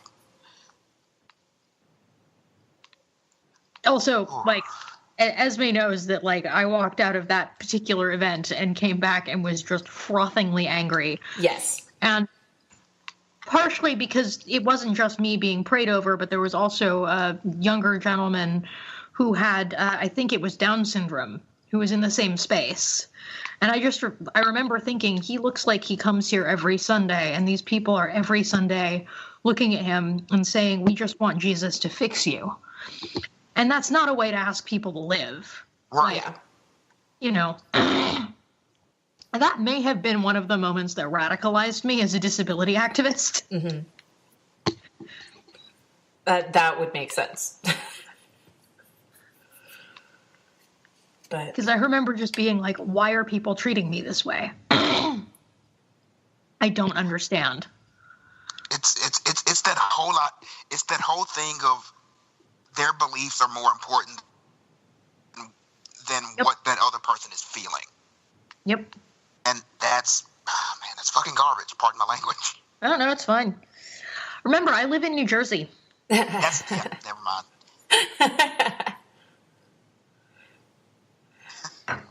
No, and this was coupled with, like, I think it was the next week, because I remember these two things happened at a similar point in time. One of our classmates came up to me and said that, my blind eye was proof of my parents' sin. Oh yeah. Was that who I think it was? Of course it's who you think it was. Shit. God damn him. Jesus. No, I shouldn't say that. But Jesus. The same person who said that he wanted to come to the Gay Straight Alliance and explain his article about how homosexuals are sinners, but we love them anyway. God damn. Oh, that. Sorry to like. That actually reminds me, piggybacking off that, in high school, they taught us very specifically that HIV and AIDS was God's punishment for the sin of homosexuality. Oh, yeah. I heard that a lot growing up. I was also told by a student that me being black was also because I was descended from Cain. So yeah, no, sorry, Ham. My bad. Forgive me while I go break something. Yeah, I was like, okay, this is what we're dealing with, huh? Oh my gosh, these people. But yes, that is exactly who you think it was, Esme.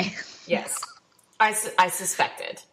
There are not, even at that school, there are not many people, I think, who would have just the utter, like, audacity, right? But it was also like this almost obliviousness. Yeah, right? Like, he genuinely believed that he was completely right and that he was being compassionate and caring by going about saying these things. It was especially in hindsight, like having a little bit more life experience, it's surreal, like almost, to just look back at how he went around acting and just to know that he thought he was completely right. I'm like, what are you even doing? Oh my God.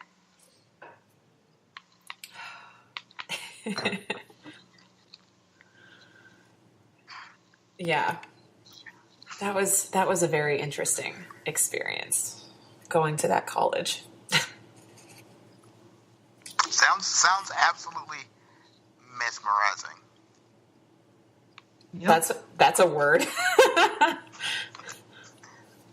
That is, in fact, a word. Yes. I always joke, though, that, like, I went in Catholic, and then they made me take 3 religion classes and 4 philosophy classes. And that cured me of that real quick. Meanwhile, it just made me a Jew. Yeah. Because I got to the point where, like, there was all of this emphasis on believing that Christ was my savior and developing my own relationship with Christ, and I had no relationship with Christ. Yeah. But I still believed in God, and so I had some questions about how that was going to work.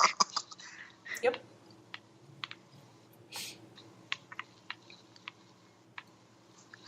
Good Lord. And the answer to how is that going to work was Judaism. Yep, that sounds right. Go back to the beginning. You know what? Oh. Meanwhile, I figured out that I didn't really actually see any compelling evidence that there was a God, so I don't religion anymore. Or I did religion for a while. I went UU for a while. The UUs are great. The UUs where I am are very white. And they think that they're very like socially, like aware of social justice things. Oh, but they are aware of very specific social justice things. And then if you step outside of the lane of what they think is what needs to be focused on, life gets really, really difficult. That white savior complex is real. Yes. Yep. Yes. Well, and it's like, so I was talking to, so you know how I know the date I went on yesterday is good? Because we covered this before we left the place where we were eating lunch, right? But like, it's the one of the main reasons that I stopped going is because, so theoretically this church is a welcoming congregation. So they've gone through the like LGBT like training, like how to talk about it, how to be welcoming, how to do all of that, right? Where the whole congregation has to do this training in order to be considered a welcoming congregation. But they did that training 15 years ago. And then even before I started to like figure out my gender shit, I had a friend who's non-binary who came out as non-binary at the church. And all of the people at the church, who are all old white people, were like, okay, well, we'll use your pronouns if, like, when we understand why you want us to use these pronouns. And then we had this conversation so many times that it was like some people in the church were like, oh, okay, like, I'll do that. But, like, something like half of the people, these old white people in the church, were like, oh, so explain to me why you want me to use these pronouns. And then the next day, like the next week, it was like, oh, so explain to me why you want me to use these pronouns, right? Instead of just like accepting, so it's not my responsibility to explain my entire life experience to you in order for you to respect my pronouns, right? That's just not how pronouns work. Yeah, it's really dumb. And we tried really hard to get them to do the like update of the welcoming congregation status, which is supposed to be done every like 8 to 10 years, and it had been 15 years, and there was no traction right. At all. Even among like large percentage of the congregation is gay and lesbian, and like no traction at all to try and get this updated. The UU church that I've been going to out here when the temple that I was going to wasn't the best place for me, like, it's run by a queer woman. Yeah. So. Right. No, and like UU, like the national organization has some problems, particularly with race. Yes. but not terrible. Right. But because every congregation is so autonomous, right? Every congregation is very, very different. And I decided, especially in the absence of a belief in God, and like in the absence, like what I got the most out of going to that congregation was the focus on social activism, right? Mm-hmm. That was like the number one thing that I got out of going there. I was like, well, there are way less angsty ways for me to go about doing that. Yep. Like I can find people who will respect my pronouns and my experiences without arguing with me about it, who are even more focused on social justice activism. So anyway, that was my rant about religion. I've been thinking about it lately, which is why I went on this whole rant. I'm sorry. You remember my response to the UU church? I was like, it's, they got some stuff, but you know what? I'm not doing it. And Yeah, I'm like, go back. You came with me to the one here, didn't you? Yeah, and then we went to the one in Oxford as well. Oh my God, that was a whole other experience. That was extremely awkward. Anyway. Do I want to know? It was just a lot. So, okay, Oxford, right? This is Oxford, Mississippi. A friend of mine lives there, yeah. On But purpose? Unfortunately. I'm She sorry. teaches there. interesting. But so yes, no, Oxford is a very quaint little bubble of like white cis hetero patriarchy in Mississippi. Right? It's very specific. There's no other place that's quite like it. In my experience. That is very true. There's no other place that's quite like it. And we went to the UU church. I was down there visiting Keem for the weekend, and I was like, I want to go to church and see what the thing is like, because we're trying to find Keem people that like would be understanding and that like could form community and stuff, because not a lot of liberal people in his life. But so we went to this church, and it's not even a church, it's a fellowship, right? It's not even a church. And there were like, how many people were there? Like 25, maybe? If that. Yeah, maybe. And they were all white. And like, it just felt very weird. Like I did not feel like I was super welcomed there. Mm-hmm. It was weird. What was I wearing that day? Was I visibly queer that day? I don't remember. I don't think you were visibly queer that day. You think you may have been wearing a button. Oh, probably. But yeah, but I felt very much like they were trying really hard to welcome us. Like they were trying too hard to welcome us. It was very performative. Yes, it was really weird. And it was just a small. It was a very weird feeling experience. They didn't say anything egregious. It was just odd and kind of uncomfortable. You just didn't feel quite right there. Exactly.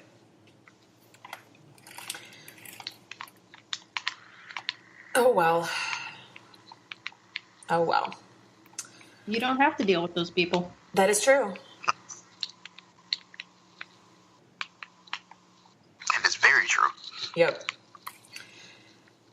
Anyway, that's my experience with religion, which was totally not the topic of this interview, but that's okay. Well, you got me started on etc. University. And, yes. I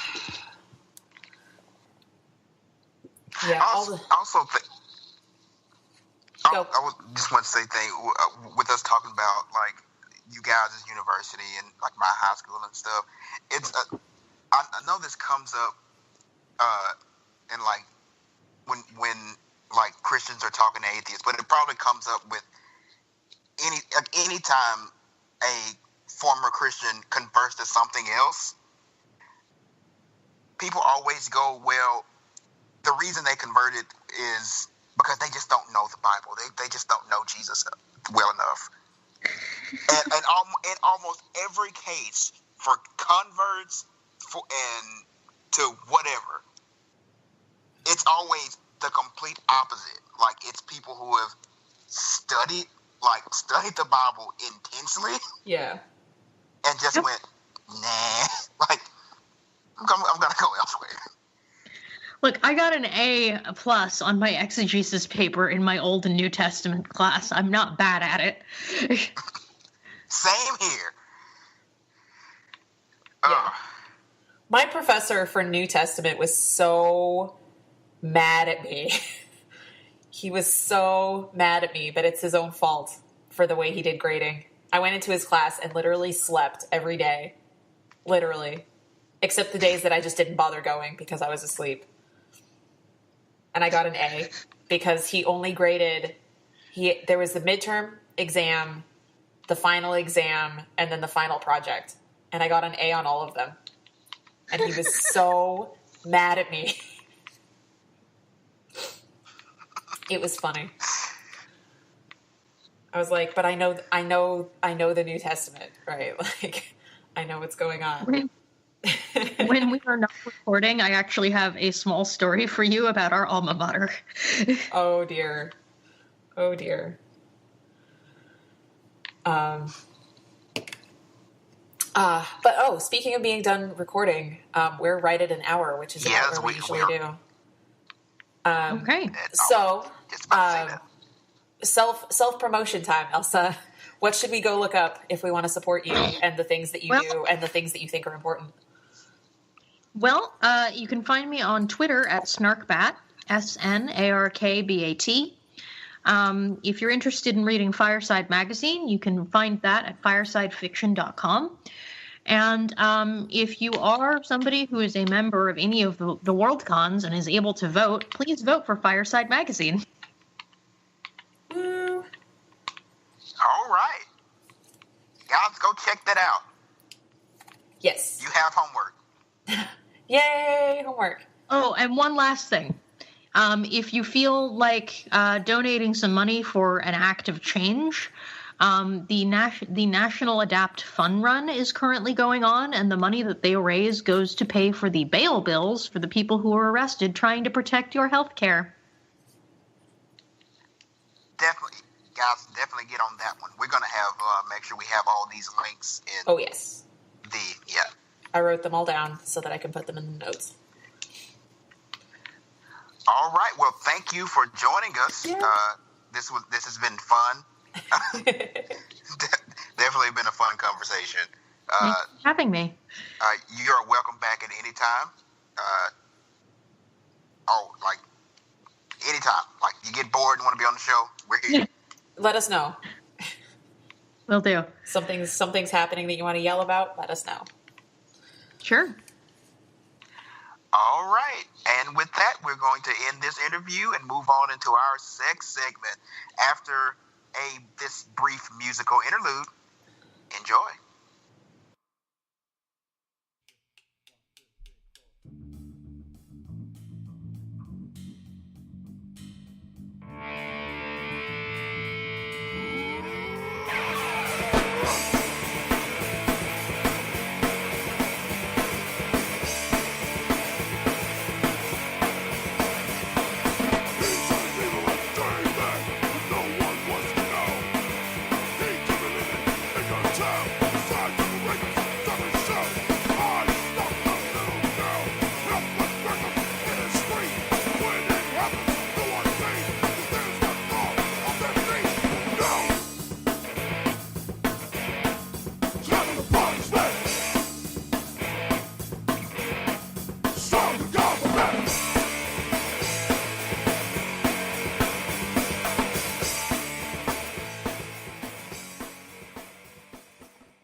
All right, everybody, welcome to the sex segment, which is actually not so much about sex today, although it is about relationship stuff.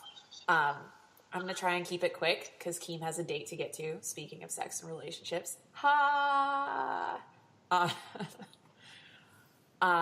But so I have mentioned previously in this podcast that I had a date yesterday. And Oh, really? I know, right? But what I wanted to say about this, like this person that I went on this date with, like a lot of the people that I have found in the last couple of years have come into my life in kind of traditional ways, right? Like I had a relationship where we met at a thing that we both went to. I had a relationship where I've had several relationships where we met on OkCupid, surprise, including my relationship with Keem. We met on OkCupid, which is a dating website for those of you who live under rocks. But this person that I went on this date with yesterday, like, sent me a personal message via a social media service, which worked out really well in this instance. But there's a lot of ways that can go really, really, really, really wrong. But so what I wanted to do was take just a few minutes and talk to people, like talk to you, Keem, even though I know you're good at this, but like just talk, like tell people what a good first message looks like. Hold on. I gotta stop you right there. Yes. Because you say, Keem, I know you're good at this. I am most definitely not. Did I message you first? Yes. Oh, okay. That's right. Because you have a really well written profile to where you're message me. Like there's a box at the bottom of your page. It says you should message me if, and it's yours said you, what does yours say? Have you changed it? Dude, it's like it's slightly changed, but not too much. I'm gonna look it up because you have a really good invitation on yours to where it like basically dared me to send you a message. And I was like, shit, I'm gonna send him a message. But okay, so then you will benefit from this information also. Like, what is a good first message? So like, first off, on a dating website, guys, y'all are there ostensibly to date, right? Occasionally you'll run into somebody whose profile explicitly says, like mine did for a while, my profile explicitly said, I am not interested in dating, not interested in a romantic connection. But if you think that I sound like an interesting person and you would like to get to know me in a not romantic context, send me a message because I like to talk to interesting people and I will talk to you. But on a dating website, ostensibly you are both there like to find somebody to date. So the platform is welcoming to messages about, hey, we should date, right?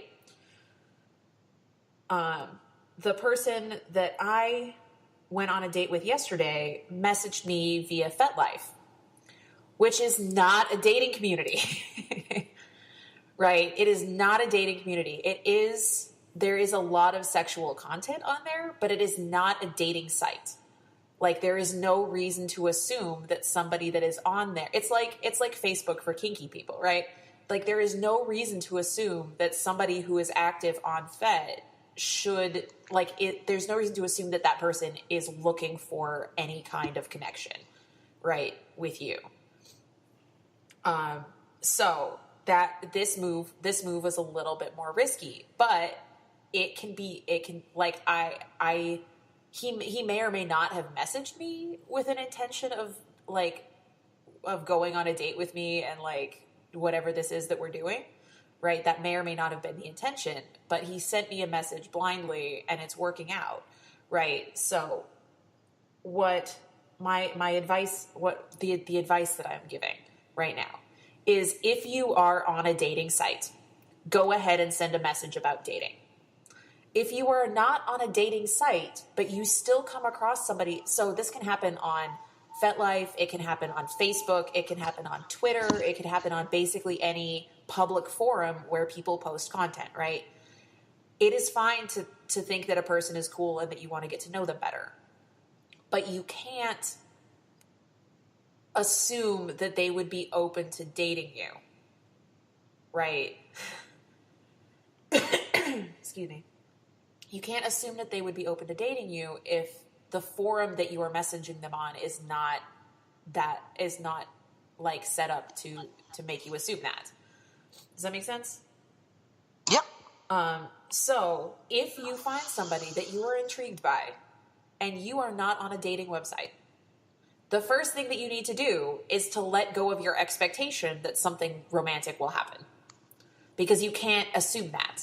You have to be willing to approach this person with the interest of getting to know them, right? You don't want to go into this interaction expecting that this person will want to date you, because they might not, because nothing in their in this platform should lead you to assume that that's something that they want, right? So don't. I just always assumed that nobody wants to date me. I want to date you, Keem. But you're already there. I know. But so if you're gonna message somebody on Facebook or on Twitter or on whatever, any of that, Instagram, because I know maybe not y'all, but I know that's a big popular thing. You gonna slide into the DMs on the gram, as the kids say. I don't think the kids say that, but okay. That's just what I've heard the kids say. Okay. And by kids, I mean people on the internet. Anyway, so, but like I said, let go of the goal of getting them to date you, right? You have to go at it with the idea that you just want to get to know this person, right? Send them a message about something that you saw them do that is interesting, right? The person that messaged me made a comment about admiring the rope work that I have posted on my FetLife profile. Like I've got pictures of rope work that I've done, and made a comment about how that looked really good. And I was like, and then asked me a question about how I learned how to do that, right? Like, this is not like he didn't come in and say, "Hey, I think that looks hot. Do you want to tie me up sometime?" Like, no. Right? Like, instead he said, "Hey, your work is really beautiful," and then asked me a question that started a conversation. And then we had a conversation about it. Right? And he may or may not have come into this intending to meet up with me in person. I don't know. But he offered something by way of conversation. If you're on a dating website, like you can start off a little bit more with the assumption that that person is open to dating, but also the biggest thing that you have in common shouldn't be that both of you want to date somebody, right? That is not an interesting or sustainable foundation for a relationship, right? You don't just want to be in a relationship with somebody because you're both available. Like, so if you are on a dating website and want to send somebody a message, you're like, "I think you're cute. I think that you look like a person I want to get to know. Like, let me send you a message." Find something in their profile to have a damn conversation about. For Pete's sake, guys, it is not that hard. Read their profile, unless they give you exactly nothing, right? In which case, like, if I read a person's like, I will happily make the first move. I don't care. But if a person's profile says, "Hey, I'm on this website looking for some stuff," or like they give me no information at all, I'm like, I don't know if I like you. I don't know anything about you because you gave me nothing. Like, there is no information here about you. So I don't know what we have in common. I don't know if I can have a conversation with you. And granted, personality and like genuine connection of some kind is more important to me than it might be to everybody. Like, I don't want to have sex with you if we have no connection at all, like on a human level, right? But I want to know that we have stuff in common. I want to know that I can have a conversation with you before we do anything, right? So like, but that's the point, right? Is it's always a good idea to find something on their profile that you can ask them about to start a conversation, rather than just saying, "Hey, I think you're hot, let's fuck." Like, no, right? Even if the person is Also, go. That's just like, don't ever approach anyone like that. Like, don't ever approach anyone, "Hey, I think you're hot. Let's fuck," or something to like. I mean, fuck, really. Have some. class. Sorry. Yeah. That's exactly right. Right? Like,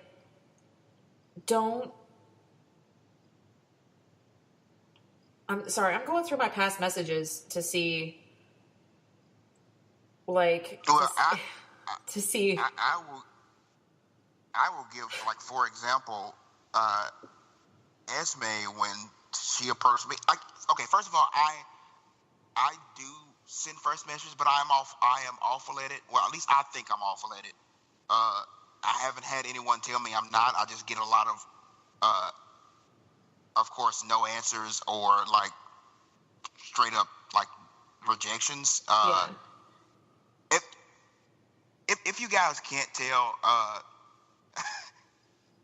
I'm not as enthusiastic about dating as I used to be.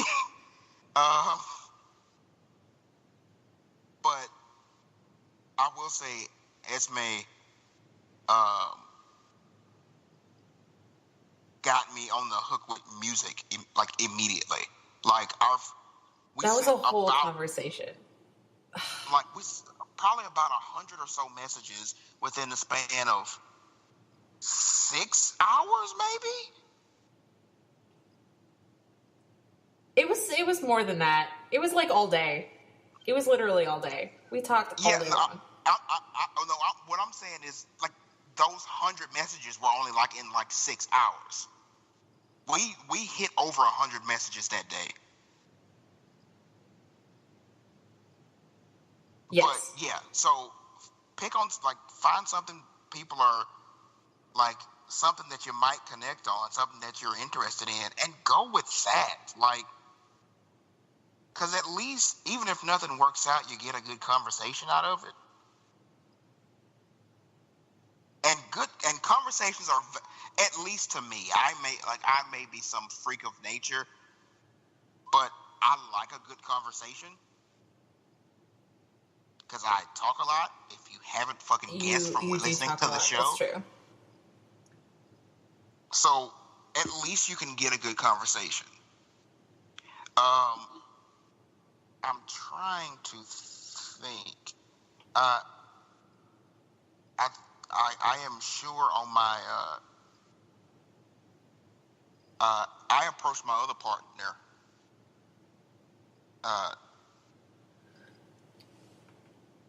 and unlike with Esme, who came at me like a wrecking ball, I approached my other partner, and I'm gonna say, I know what it was. I messaged her about the show Dragon Ball Z Abridged. And, of course you did.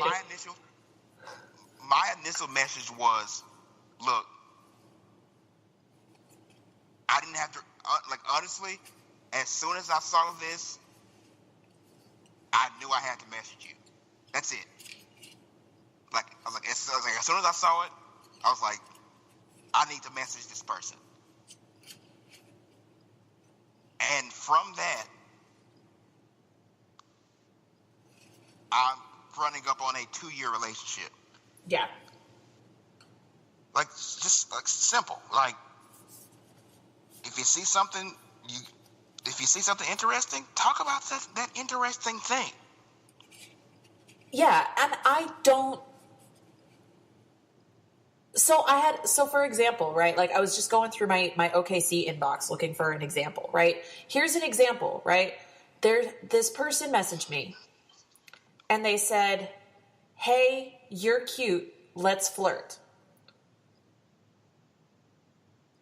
And then half an hour later, they said, "Are you looking for guys or girls?" And I'm like, You're not flirting with me, though. Like, that's not how this works. If you want to flirt, start flirting. If you want to flirt, ask me a question, like, invite me into a conversation, right? Saying I want to have a conversation with you, like, is an approach, but it's not an interesting approach to having a conversation, right?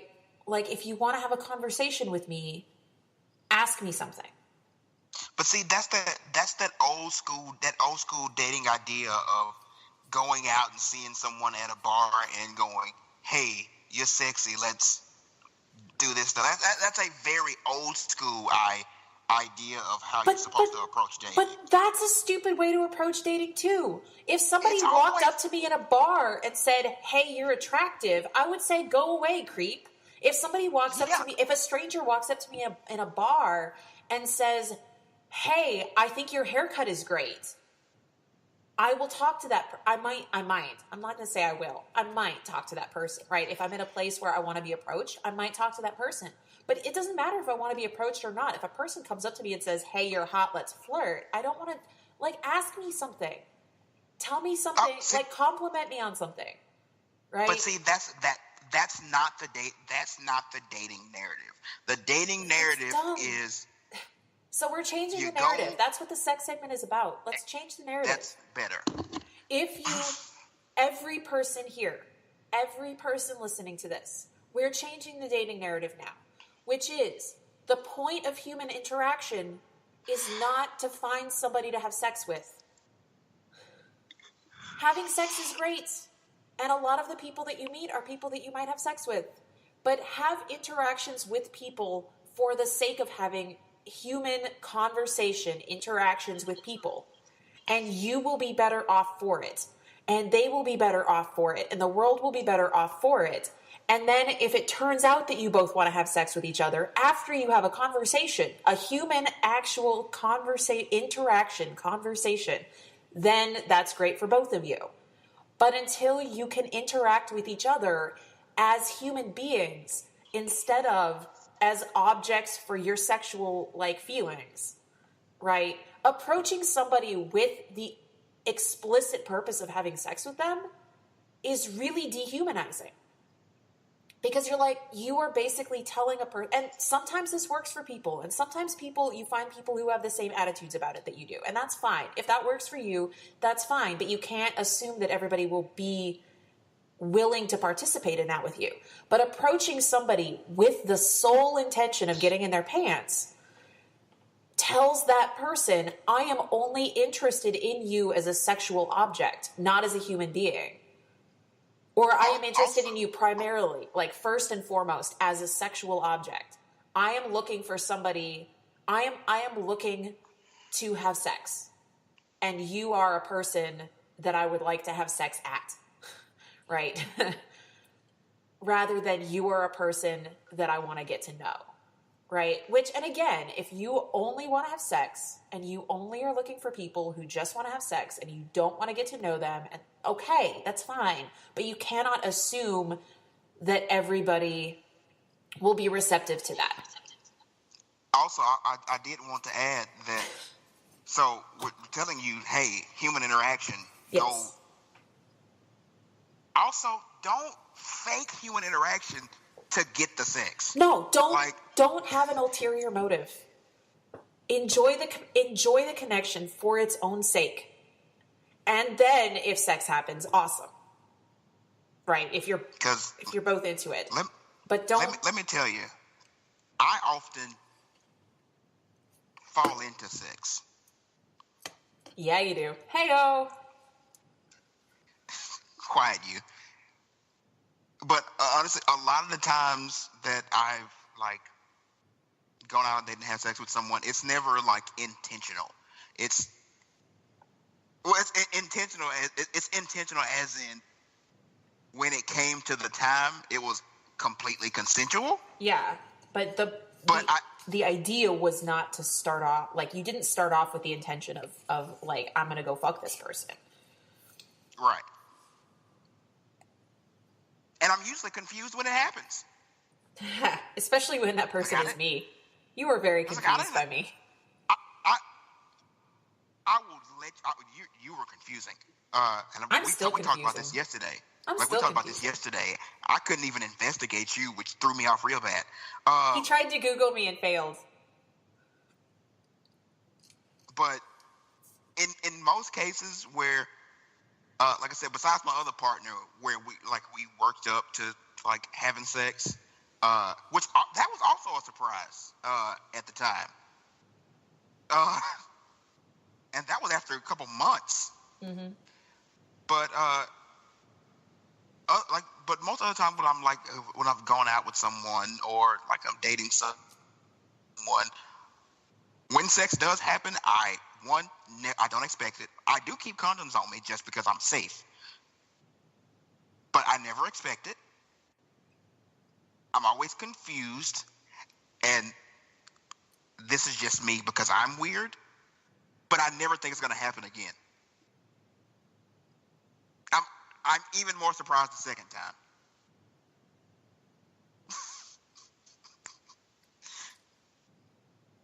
I was just like, so the first time was on purpose, and you want to do it again? That's crazy. That blows my mind.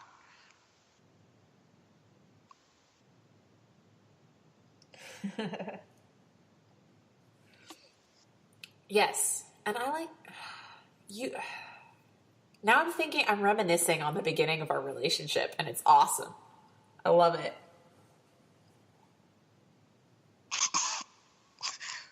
I am interested. And of course, this is not for the show, but I'm interested in what you're thinking right now. Oh, I'm just remembering making out on the couch with you on our first date. Yeah, I didn't know that was going to happen either. I didn't know that was going to happen. My God, like seriously, guys. Like, if I'm surprised by sex, I'm probably even more surprised, like, at time of first kiss. Mm. Because our first kiss was really good. It was. I've been told my first kisses with a lot of people are pretty good. It's the lips. It's the lips, yo. They're big and voluptuous and soft. They are. Oof. Oof. Look, I do Sorry, know. I'm distracted. I know my strengths. Yes. I know my strengths. It's so funny. So I had my first kiss ever, pretty late in life. I was 20. Because I'm a strange nerdy guy, and very awkward. But that was one. I was surprised that, of course, that was coming. But two, that was probably the only time I had some kind of forewarning that someone was going to kiss me, because she asked. Yay! Which was cute and adorable, and I love being asked before. I tell you, this is actually one time I made the first move, and I thought it was so smooth. Mm-hmm. I thought it was so damn smooth. So I was talking to this person, and we had talked about timelines. We had talked about the Mandela effect and timelines crossing and people not knowing. And we were on the couch watching this really shitty movie, because that's one of my go-to dates, because I like shitty movies, mm-hmm. and I like to cuddle, and it's also a good time to get to know someone, because with watching a shitty movie, not Netflix, quote unquote Netflix and chill, because Netflix and chill is an excuse, but watching a shitty movie with someone, the movie, you can, of course you can watch the movie, but if it's a shitty movie, you can talk during the movie, and you can get to know someone while watching a movie, which you don't get on with watching good movies. Yep. But we were sitting and we were watching the movie, and we had been talking about timelines, and it came up again, the timeline situation, and I literally went, so is this the timeline where I get to kiss you, or the timeline where we keep watching this movie. Oh my god, that's so cute.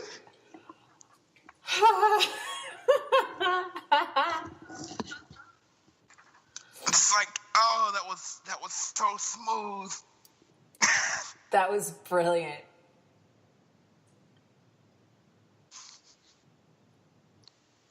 That was a very rare moment of, like, I actually know what I'm saying here. Mm-hmm. Every once in a while, I'm less awkward. Mm-hmm. But like, even our first kiss, like, you kind of signaled me inward. Yes. Because I was just like, is this happening? I don't know if this is happening. And you gave a look. I have a really good look. And then you said something too. What did I say? I don't remember. Like, it was something to the tone of, okay, why haven't you done this yet? Oh yeah, that sounds like me. And I literally went, oh, I didn't know it was on the table. Yeah, that sounds like me. That sounds guys, like me. I am fucking oblivious. You're doing pretty well for somebody who's oblivious. Oh my god. Speaking of which, I was talking about our polycule to somebody the other day, and I was like, I love my people. And they're like, I don't know how you do it, but I love that you love it so much. We're sick. He was so confused by my whole situation. He was like, I have never heard of that happening, and I don't know how you can manage it. But you look so happy talking about these people. And I'm like, I am. Shout out to my whole polycule. To our listeners, our polycule is sick. We're disgusting. It's sick in It's two amazing. ways. It's like, it's sick as in it's awesome. Sick as in it's the most biggest sappy mutual love fest. Like, Our whole Discord channel is just like a huge circle jerk of like how great we are. It's amazing. It's gross. Like, I'm involved with it. It's gross. It's absolutely disgusting. Plus, it's full of puns. Speaking of which, I have a pin, and I can't decide who to buy it for, or if I should buy it for all of you. I vote with all the above. It's a little label pin, like that you put on a jacket. It says "Pun Slut." Yep, that all the above. And I'm like, I hate all of you, and also I love all of you because you're amazing and terrible. You know what? Before this goes on, I think we should probably end the show. Yes. So, okay, wrap up. Just to wrap up. Yeah, we went on a huge tangent. Sorry. This ended up being way longer than I meant it to be because we went on this tangent. So to wrap up, guys, if you're going to send somebody a message and you're on a dating site, send them a message that's if you're on any platform and you find somebody interesting and you're like, I want to get to know this person, send them a message that starts a conversation. Comment on something on their profile. Ask them a question about it. People love to talk about themselves. Ask a question. Don't just say, hey, I noticed that you said this thing is okay, right? Or, hey, this thing that is like the guy I went out with yesterday sent me a picture sent me a message that says, hey, this thing that you do is really beautiful. And then followed it up with a question that started a conversation. Questions start conversations. Step 1. Step 2, if you're on a dating site, you can kind of sort of get the impression that they're there for dating, usually. I mean, read their profile, right? But if you're on any other kind of site, that doesn't mean that you can't message them. It does mean that you cannot message them with the expectation that they will eventually want to date you. You have to be willing, you have to go into it with the sole intention of getting to know more about them. Be like, hey, I noticed this thing. I didn't want to ask you about it in public, right? Like, give them a reason that you're now messaging them privately instead of commenting on something publicly, right? Like, say, like, you use that opportunity, but be specific, be not intimate, and don't go at it with the assumption that you're going to get together and have a date, or that you're going to get together and have sex, or you're going to get to do whatever. Basically, don't be a creep and go in for actual genuine connection instead of just looking to hook up, right? That's my advice. And if they ignore you, that's a sign that they are not open to having a conversation with a random stranger at that point. And that's okay. Nobody is obligated to have a conversation with a random stranger who has shown up in their personal messages. That's fine, right? You took a big chance by messaging a person and they didn't respond, and that's okay, right? That's okay. Don't harass them about it. And if you say something that offends them, you're taking a chance here. Just chill. They are not obligated, especially if you're not on a dating site, but even on a dating site, right? They are not obligated to respond to you in the way that you want them to. So don't be a dick if they respond in a way that's different from what you want them to. Just don't be a dick about it, right? You can feel disappointment. That's okay. Like, be disappointed, but don't be an asshole. So that's my wrap up. But yeah, don't be a dick. If you want to be a creep, if you want to be a weirdo, then ask yourself, what the hell are you doing here? You don't belong here. And with that, we're going to end the show. Mm-hmm. Okay. I don't get a chuckle or anything for it. Creep. Nope. Come on. Nope. Damn it. Sorry. But yeah, very special thanks to Elsa for joining us today. Yay! I love Elsa. It was wonderful having you on. We hope to have you on back again. There will be links in the description, as always. Yes. As we've stated on the also, special thanks to our musical guests and Living Room Leftists for the wonderful theme song you provide us every show. Yay! If you are a listener who would like to be on our show, please contact us. We would love to have you on. If you are a musician we would love to get your music on the show, possibly do an interview. Or if you know any musicians or artists who would like to come on the show and have their music featured, we would love to have you on.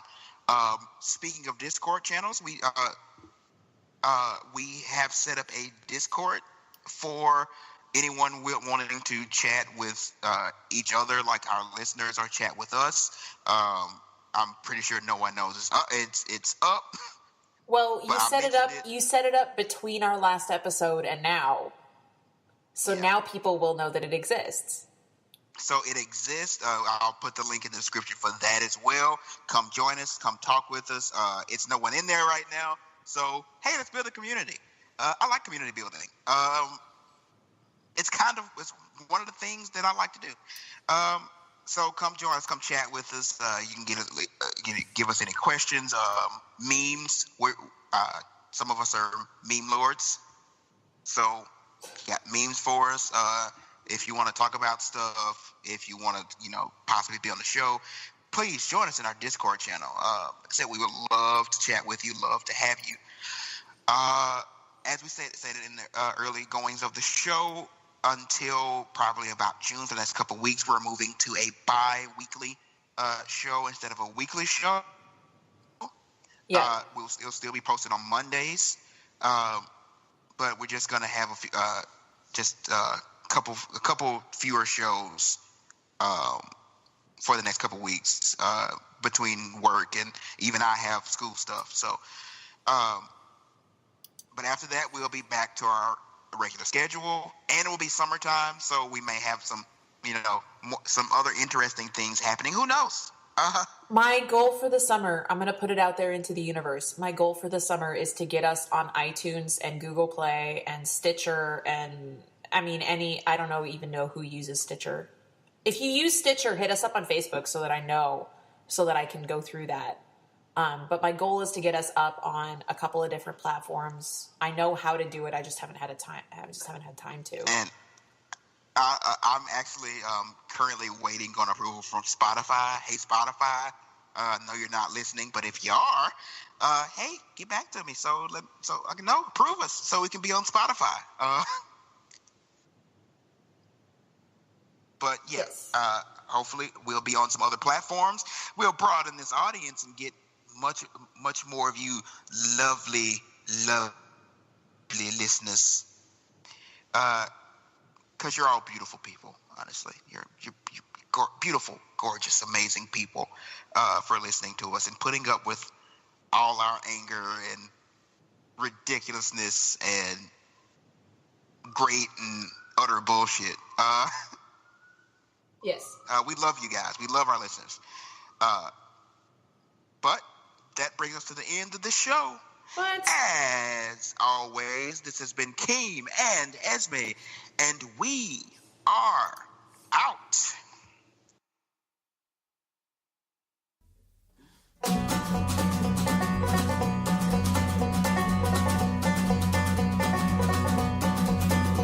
But there are these things that matter, and they really fucking matter. There's like 4 things that matter, and they really fucking matter. I mean, objectively, you should care, especially you, if you thought about it for 5 fucking minutes.